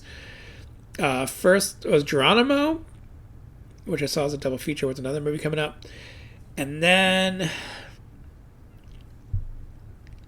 Sister Act Part 2, Back in the Habit, which I saw along with Wayne's World 2. So Sister Act 2 and Wayne's World 2 on the same day at the United Arts Sheepshead Bay Theater. That was a fun day to see 2 sequels kind of back to back. To get to see like, how that kind of like, how they hold up. Do they hold up? I think they do in a weird way. Sister Act 2 is not as good as Sister Act 1. Wayne's World 2 is not as good as Wayne's World 1. I mean, it's fairly obvious that's going to be the case. But I think as sequels, they're fine. They're entertaining. They give you what you want, the jokes, and I think it helps that there's continuity between the movies. It helps that, of course, Whoopi Goldberg is back in part 2 and being, and having another element of her teaching at a school. I think it's fun. And then Wayne's World 2 helps that it's like, it's like a little bit of a journey for Wayne to put on a concert. It's a very slight plotted movie, both of them really. But I think they're giving you kind of what you want. You want the character. You want to just have more time with the characters, and that's I really enjoy that about them. December 15th, a little movie called Schindler's List. Okay, this is one of the craziest double features I ever did in my life. I watched Schindler's List and Heaven and Earth at the United Arts Sheepshead Bay Theater. Not just me, but me, my grandmother, my younger sister. Family movie night, Schindler's List, and Heaven and Earth. 2 very long dramas, absorbing dramas, movies that make you cry movies. I don't know what we were thinking, but that's what we went to see. I haven't revisited them since then because that was a lot. That was like almost 6 hours of like tears kind of movies. Oh boy. God, I did it again. December 17th, Beethoven 2nd. So at the Marlboro Theater, I don't remember anything about Beethoven's Second. I'm sure that wacky Saint Bernard dog was causing more trouble. No, the family was enjoying it. Far Away So Close, kind of Vin Vendor's sort of semi-sequel to Wings of Desire. I like that one. Mike Leigh's Naked came out December 17th. Very memorable film. Very striking movie about a misanthrope. And then Wrestling Ernest Hemingway. The other two movies I saw in theaters that week were The Pelican Brief, the second John Grisham movie of this year. Not as good as, of course, The Firm, but it has its moments. And then What's Eating Gilbert Grape, which I saw at the Lowe's 19th Street East. And so The Pelican Brief at Lowe's Oriental, this one 19th Street East in Manhattan. And I don't know, I liked it then, but it's one of those movies like, I know I'm not going to like it if I watch it again. Kind of movie, another Leo movie, another Leonardo DiCaprio movie, Johnny Depp movie. Like, I'm not gonna watch this movie because I know I'm not gonna like it. So, I know myself enough to stay away from What's Eating Gilbert Grape, even though I gave it maybe 3 stars back then.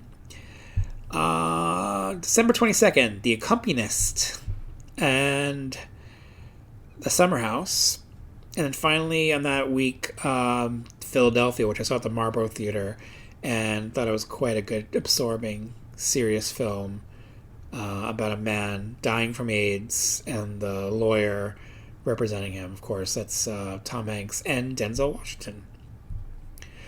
And then December 25th, I guess really want it to be October, that's the problem. And December 25th, Batman and Mask of the Phantasm, which I know has become a cult film, animated film, The Clothes in the Wardrobe, Grumpy Old Men, which that's not my go-to movies, the Grumpy Old Men movies, but I know they are for some people. Just one of those movies I just haven't gone to, really. I haven't really watched since the 90s. And then Heaven and Earth, which I mentioned I saw along with Schindler's List. And Tombstone. Now, Tombstone I saw along with Geronimo. So that was an interesting double feature because they're both like Westerns of a time, and comparing the two, which you guys inevitably do, Tombstone is a much better movie than Geronimo, but I liked Geronimo too at the time. I haven't revisited it since then, though. I revisited Tombstone this year, and along with my wife, who hadn't seen it before, and she was like really into it, and she especially likes Val Kilmer in that movie. I totally get it. I think Val Kilmer deserved an Oscar, honestly, for his performance. He should have won that. I don't think he was nominated, though. I thought he was great as Doc Holliday. Of course, very memorable lines in that movie. And yeah, it's just really well directed, well paced, which is important for me because I think a lot of problems I have with Westerns are the pacing. I just feel like and the stories don't really, they feel a little too similar to me to have me really to hook my attention. But Tombstone really grabs me. It's well edited, it's well made, and it's got great actors doing a really good job here. And yeah, so yeah, I kind of love Tombstone now, where back then I liked it, now I love it. And then December 29th, the final week of the year, In the Name of the Father,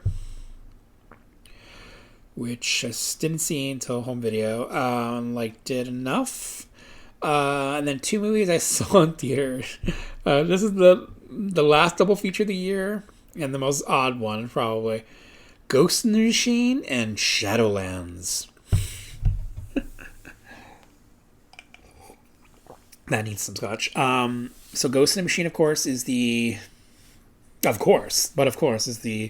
horror movie about the serial killer who dies and somehow is resurrected into computers and electricity and everything, and targets a family led by Karen Allen, her mom and her son. It's basically a slasher movie, which is amazing.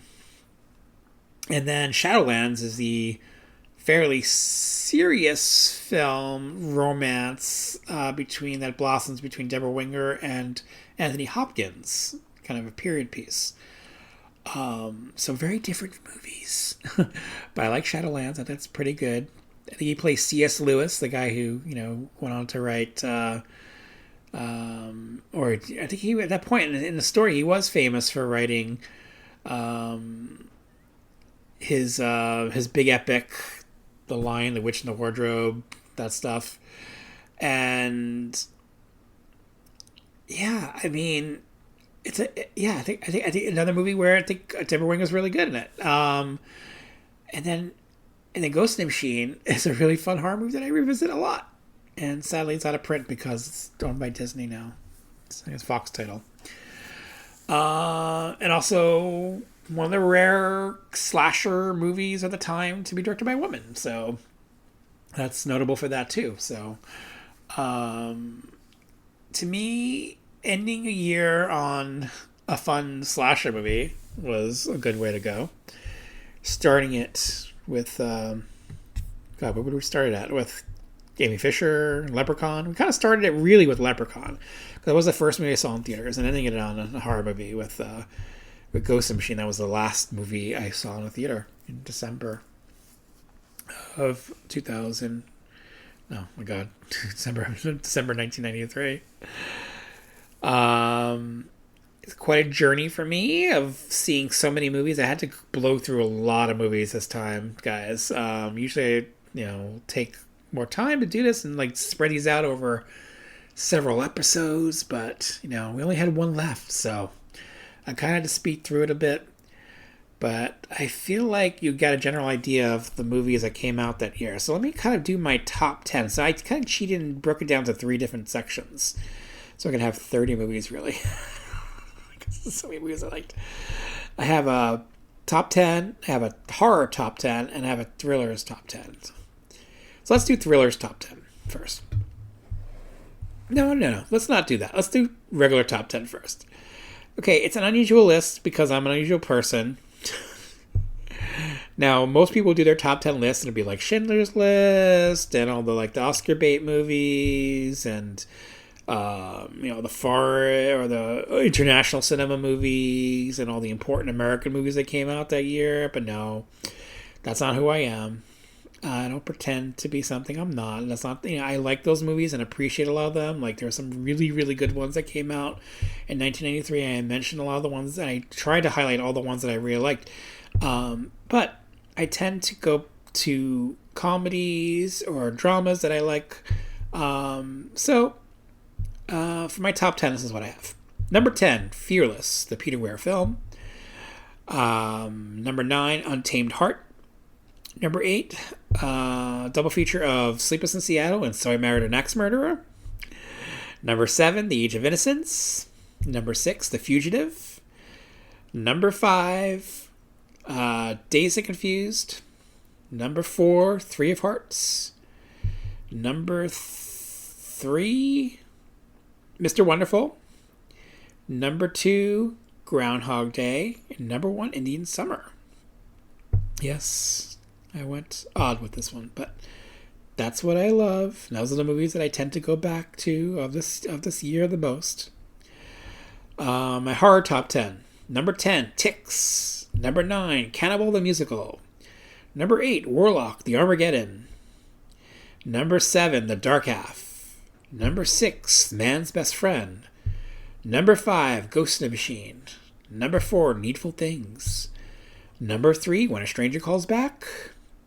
Number 2, Army of Darkness. And my number 1 horror movie, which is technically more of a comedy than a horror, but a horror comedy, you could call it, is My Boyfriend's Back.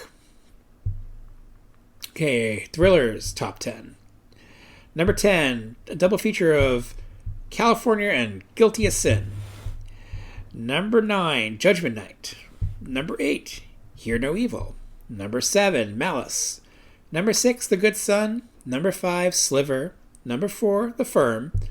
Number 3, In the Line of Fire. Number 2, The Crush. And number 1, The Temp.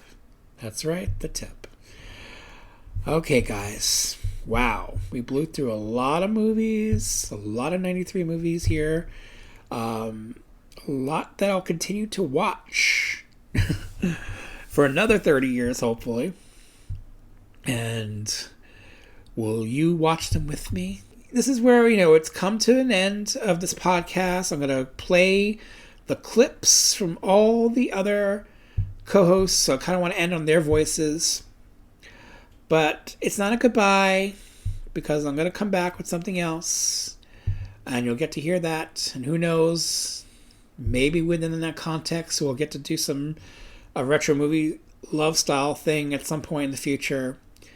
It's been 10 years of chatting about so many movies, so many fun movies, so many silly movies, so many serious movies, so many emotions that come with that, so many times that I had, so many good times that I had recording with these co-hosts that we're going to hear from in a minute or two.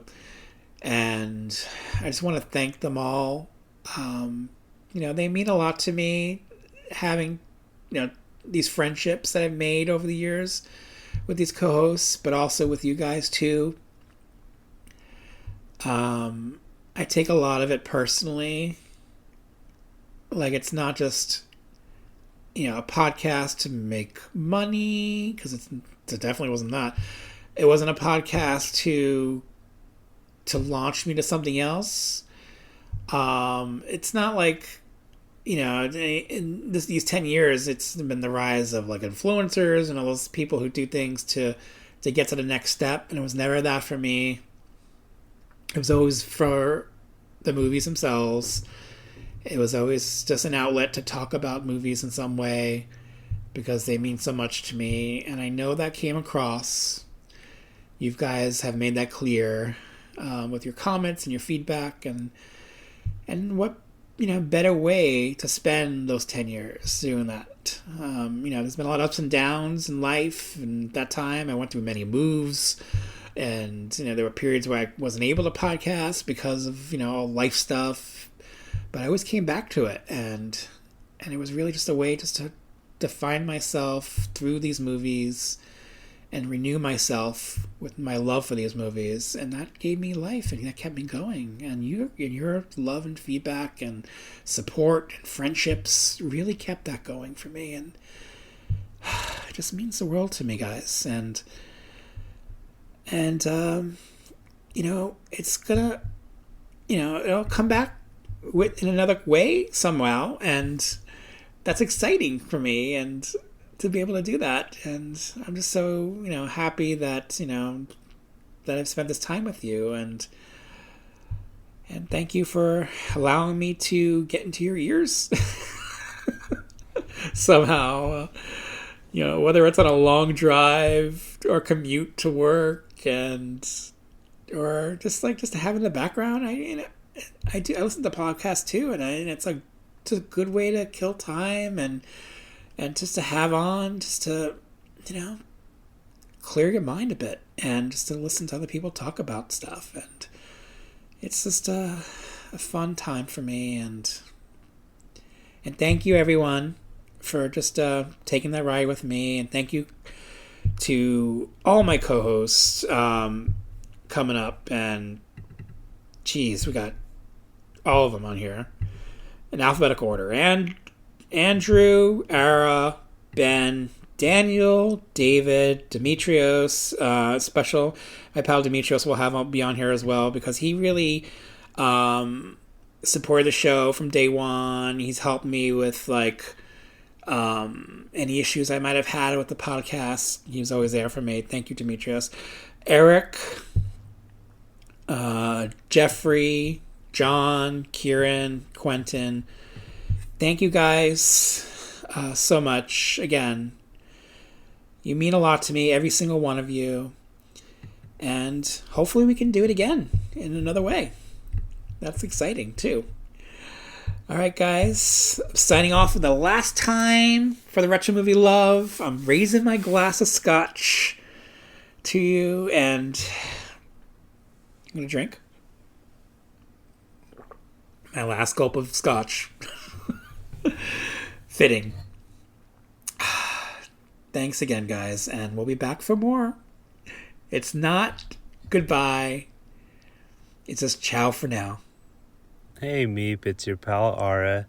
I just want to congratulate you on having such a great run with the Retro Movie Love podcast for so many years.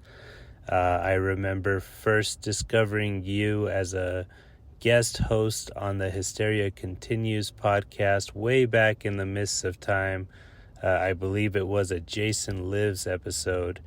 And I remember being immediately drawn in by your insight and your personality, and being so pleased to learn that you had a podcast of your own. It's been such a blessing listening to you for so long, and you've introduced me to so many movies. You've introduced me to so many people through your community. There's so many of your co-hosts and listeners who I would count among my own friends now. And you've just really done a great service for all of us, and provided hours upon hours of entertainment. So thank you so much, Meep. It's been an absolute pleasure. I've really enjoyed not only being a listener and a supporter, but getting to become a co-host as well and joining you on the show. These past few years now, it's just been so much fun. I'm really sad to see the Retro Movie Love podcast coming to an end, but I understand that all great things must come to an end. And I'm sure you still have so much to offer this community with whatever you decide to do next. So thanks again, Meep. You, sir, deserve our gratitude and a salute. So just picture me saluting you right now. And thanks again for everything you've done, buddy. It's been a real pleasure, and congratulations. Retro Movie Love forever. Meep, congratulations on a decade of creating the excellent body of work that will forever be known as the Retro Movie Love podcast. I remember when you first mentioned me on the podcast and the joy I felt hearing my name. After listening to this at work, I decided to share that historical event with some of my co-workers as we were slaving away on the post-production for Captain America Winter Soldier. Ultimately, the most profound takeaway from Retro Movie Love, for me at least, is that I garnered a friendship that has lasted a decade. And to that, I say, here's to new beginnings with whatever new venture you have in store for us, Meep acolytes. Demetrius out. Peace. Well, everybody, it's the end of an era. This is John Donahue. I just want to thank everybody, and especially Michael, for allowing me to be his guest co-host. Anyway, I love talking 80s, and here's the thing. It's not an opinion, it's a fact. The 80s was the best decade. I'm going to miss this podcast. I'm going to miss meeting some of you at screenings, and talking and sharing our love of 80s movies. It's been a blast from the past. Thank all of you, and Michael, thank you again. This was a fun podcast and filled with 80s love. Hello, Michael, a.k.a. Meep. Or is it hello, Meep, a.k.a. Michael? Either way, hello to you and to the entire Retro Movie Love community. I must say this is rather bittersweet to be recording this message, but it is certainly much more sweet than bitter. I have so greatly enjoyed listening to Retro Movie Love over the last decade, and I have been very honored and delighted to have been a co-host for several episodes and to have contributed to some others. So thank you so much for all those opportunities you gave me to share and express my own retro movie love. It has been really wonderful. Boy, I can just say it. I feel, again, a little sad that Retro Movie Love is wrapping, is taking its final curtain call. But I have just been very, very happy to have had it in my life for so long. And it has really brought about some wonderful things. For instance, I've become friends with Ben Schur through this. And Ben, if you're listening, I love you. And I've always really, really enjoyed listening to your episodes. I've become friends with Scott Walker. Sorry, not Scott Walker, that's the singer. Scott Martin and Mike Gallagher. I feel like I know people like Ara Alishan just from having listened to so many of his episodes. And I just think you've put together a wonderful, wonderful group of people. Also, always really loved your 80s themed episodes with John Donahue as a fellow child of the 80s. Those episodes always really made me smile. So I guess that's about it. I feel like I want to say a little more because I feel a little hesitant to say goodbye to Retro Movie Love. But I'm not going to say much more because I also know I will probably be saying hello to something new of yours in the future. Michael, you are one of the most passionate movie lovers I've ever known and just one of the all-around sweetest guys I've ever known. And just thank you so much for everything, and I hope that all of your steps forward bring you much beauty and bliss because you certainly deserve it. Hey Michael, it's David Nofire. I wanted to congratulate you on the occasion of you recording the final episode of your long-running podcast, Retro Movie Love. You've had a great run.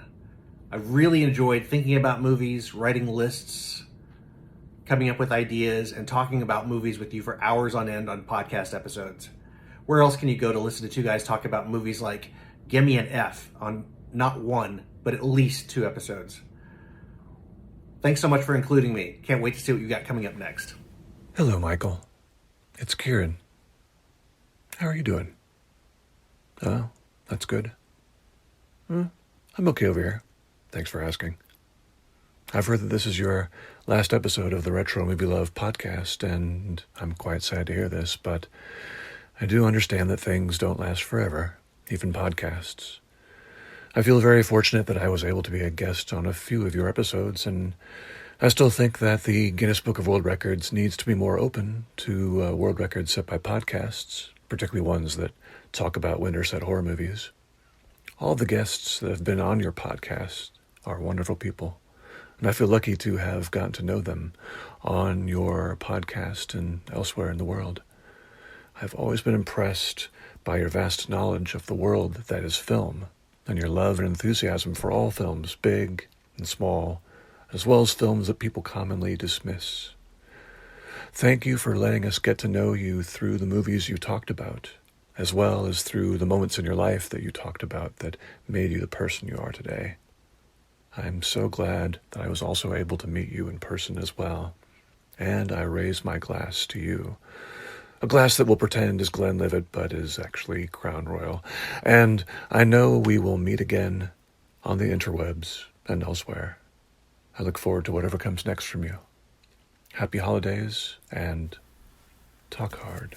Hi, Michael. This is Jeffery. We journeyed to 1979, 1991, 1992, and 1999. We dished on Disaster, The Supernatural, and Nicole Holofcener. I guess every good story must end, and I am sad to hear that Retro Movie Podcast is coming to its end. But the title of a certain Friday the 13th sequel promises there will always be a new beginning. Your contribution to film history is varied and vast. You teach me how to love and appreciate movies differently than the herd, that pleasures are not guilty. I am excited to see where you travel to next. Hey everyone, it's film critic Andrew Parker, and I'm just reaching out to tell all of you guys that it's been such a blast and so rewarding every time Michael/Meep has invited me on to be a part of the podcast.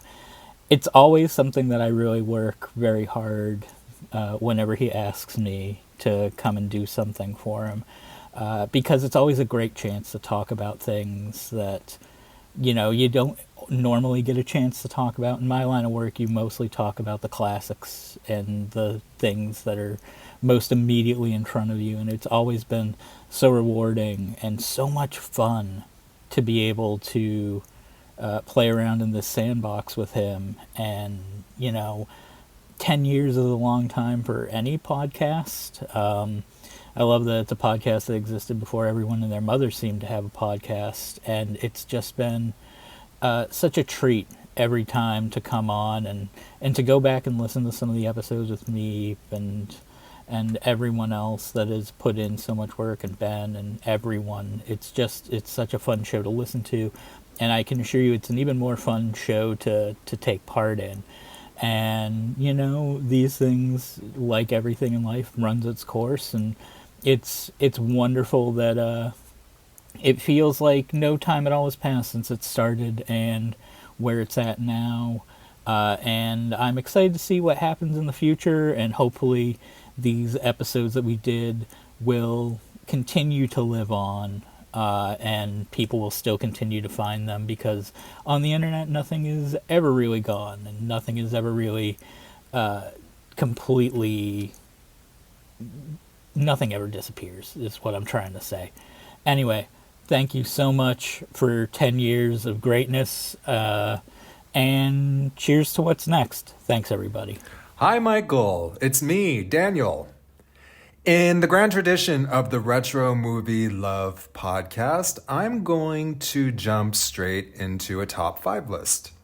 I've created a list of my top 5 memories co-hosting the pod with you. Number 5, edging. Michael, we edged a lot. Things got real edgy with us. And you know what I mean. Over the edge, river's edge, edgy edge. Number 4, one day in the middle of a very hot summer, I cracked open a bottle of rosé, took off all my clothes, and watched Blame It on Rio with you via text. It was very hot, very Demi and Michael, and ultimately really disgusting. What were they thinking with that movie? Number 3, horror movie hair. Brilliant. I love talking crimps, mullets, perms with you. 2 standouts, Lorraine Gary's Crunchy Jaws 4 perm, Susan Blue's Amanda Shepard nuclear man mullet thing. Number 2, apartment horror. I needed that one. We were just coming out of COVID lockdown. I just spent months locked up in my apartment. That struggle was real. So recording that episode was definitely cathartic. And number 1, Friday the 13th. And not just the original. Part 2, Part 3, Part 4, 5, 6, 7, 8, 9, and 10. 12 straight hours of nonstop recording. But man, that was so much fun. It was my first recording with you, my first time ever recording anything at all. And yeah, I just remember cracking each other up. We're talking about Vicky's ugly brown underwear sweater combo. All of it. That was a good time, and I'm especially proud of that episode. Michael, as an occasional co-host and a longtime fan, I think I've been listening to you since around 2015. I just want to say thank you. And thank you to all of your amazing co-hosts. I loved listening to all of them, too.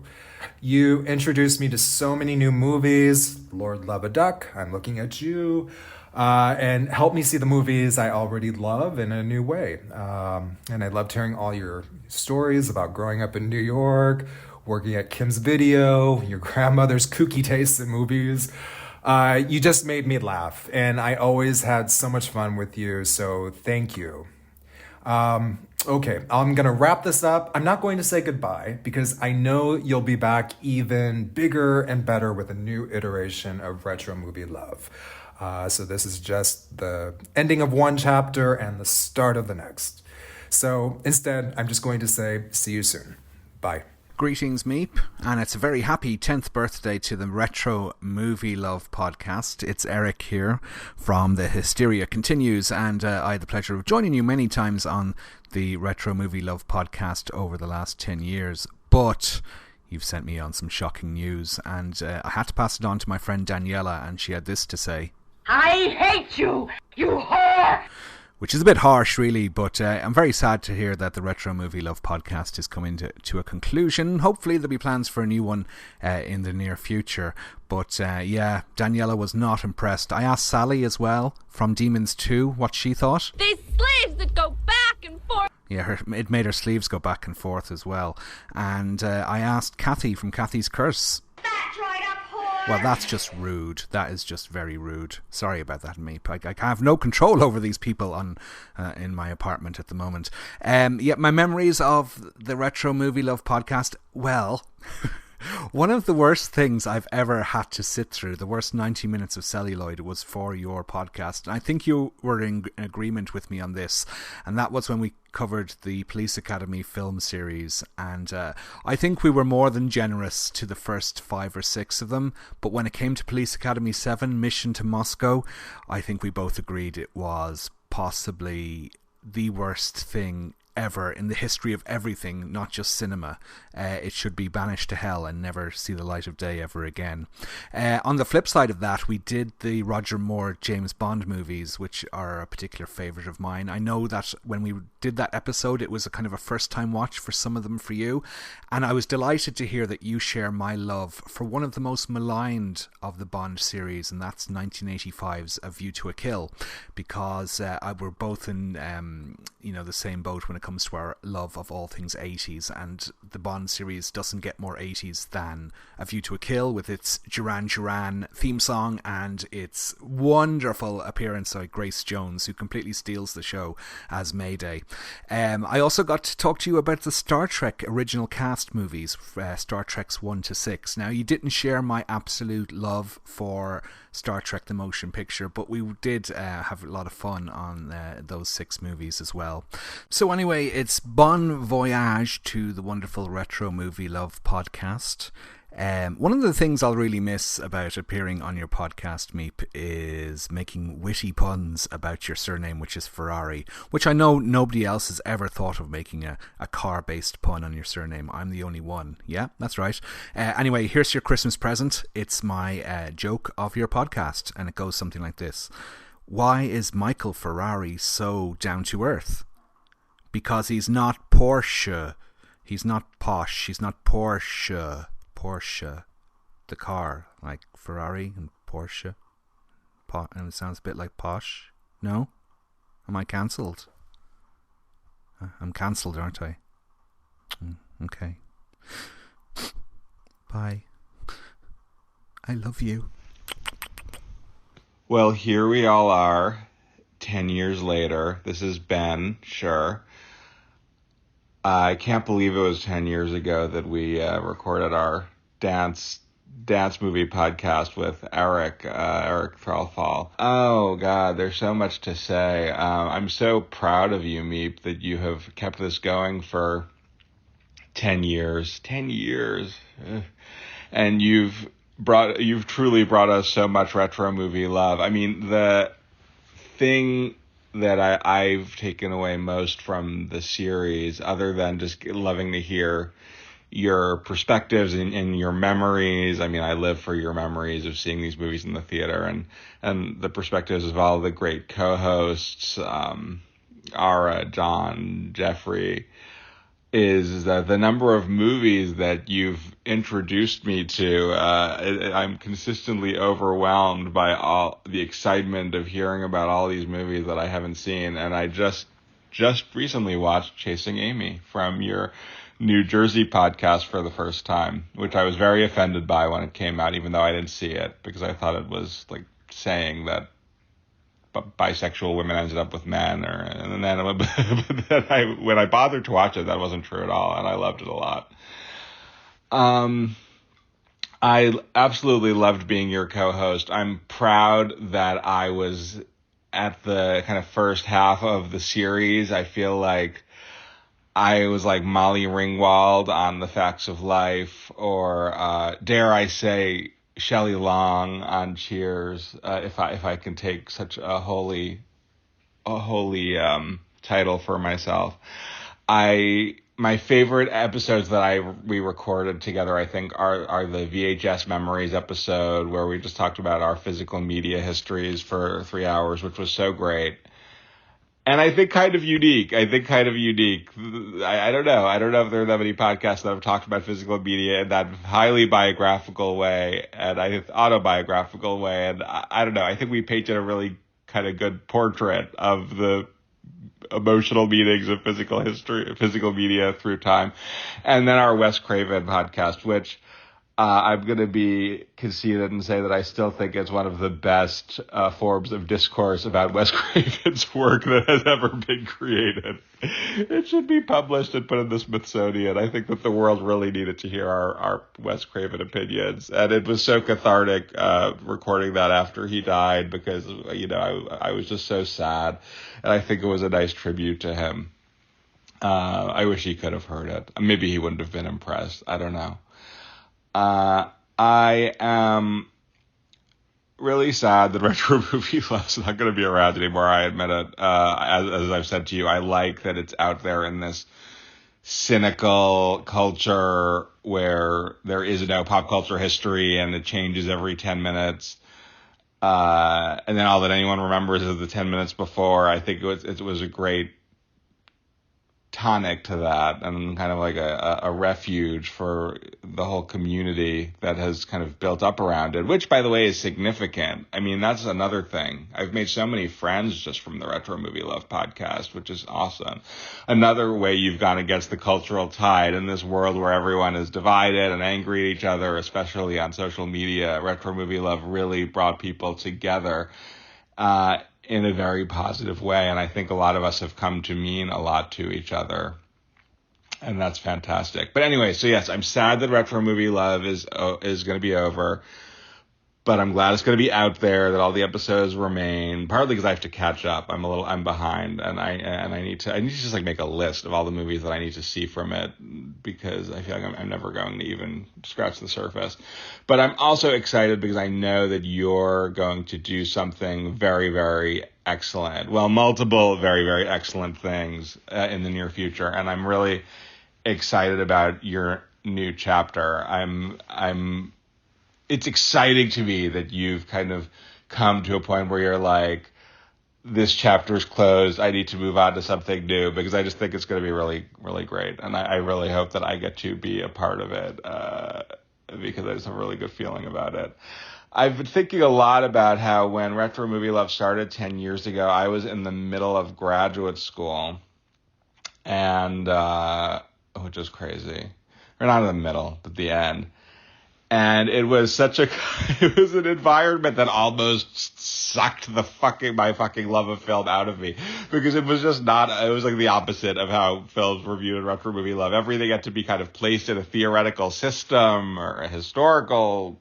It had to be backed up with all of this historical research, and we had to be critical and interrogating, and what is the ideology behind this film or that film? What is it doing that's problematic? And I don't know. It was just like a lot. And then, of course, like it was just, so much pressure was put on us. So it was always like, oh, you have to get up in front of a committee of people and you must talk about your filmic intelligence, and we will question you and interrogate you and tell you what you do not know. And it was just like, it really it's kind of ironic, because that's really why we went to movies in the first place and fell in love with them, because we wanted it to be like part of some crazy intellectual military ritual system. I don't know. Anyway, so it was a really bummed out time for me. And Retro Movie Love really gave me a forum to just kind of return to my love for movies and return to not having to worry about how you're placing them in some theoretical framework, and just kind of talk about what they mean to you, and just find the specific things that are exciting to you about them. And I think everyone on Retro Movie Love always had such a sensibility, and they were drawn to specific things that weren't always the things that, even critics I love like Roger Ebert were going to write about. So it just, I don't know, it just created this really loving place to explore the complexities of movies in a kind of way that was driven by passion more than structure. And that was so kind of healing for me at that time. It was a really, really essential outlet. I don't even know if you know this, but I thank you in my dissertation for that. You're in my special thanks. Oh God. Anyway, so I'm like getting a little nostalgic now, but I'm sorry I've spoken for so long. That seems appropriate because on Retro Movie Love I always talk too much and go on too many tangents. So now you can hear me doing that for the last time, or you can fast forward it depending on what your preference is. But thank you. Good luck. I almost said keep in touch. That's stupid because, we keep in touch all the time. It's not like you're going anywhere. We both exist only on the internet anyway because we're a whole country apart. But yeah, mostly thank you. Thank you for the movies, like the ABBA song. I'm not going to sing though. Even though I also feel like I'm Bette Midler on the last episode of Johnny Carson. Yes, I insist on getting to be Bette Midler. I'm taking that crown for myself. And we did the Touchstone podcast, so I think I deserve that title. All right, I'm gonna stop recording now because I'm taking up too much of the episode's time. But I can't wait to hear it. I can't wait to hear what everybody else says. And you are now part of movie history, and there will be a time in the future when someone's doing like retro podcast love, and you will be discussed the way that we discuss Hello Again, and that's the highest praise that I can give.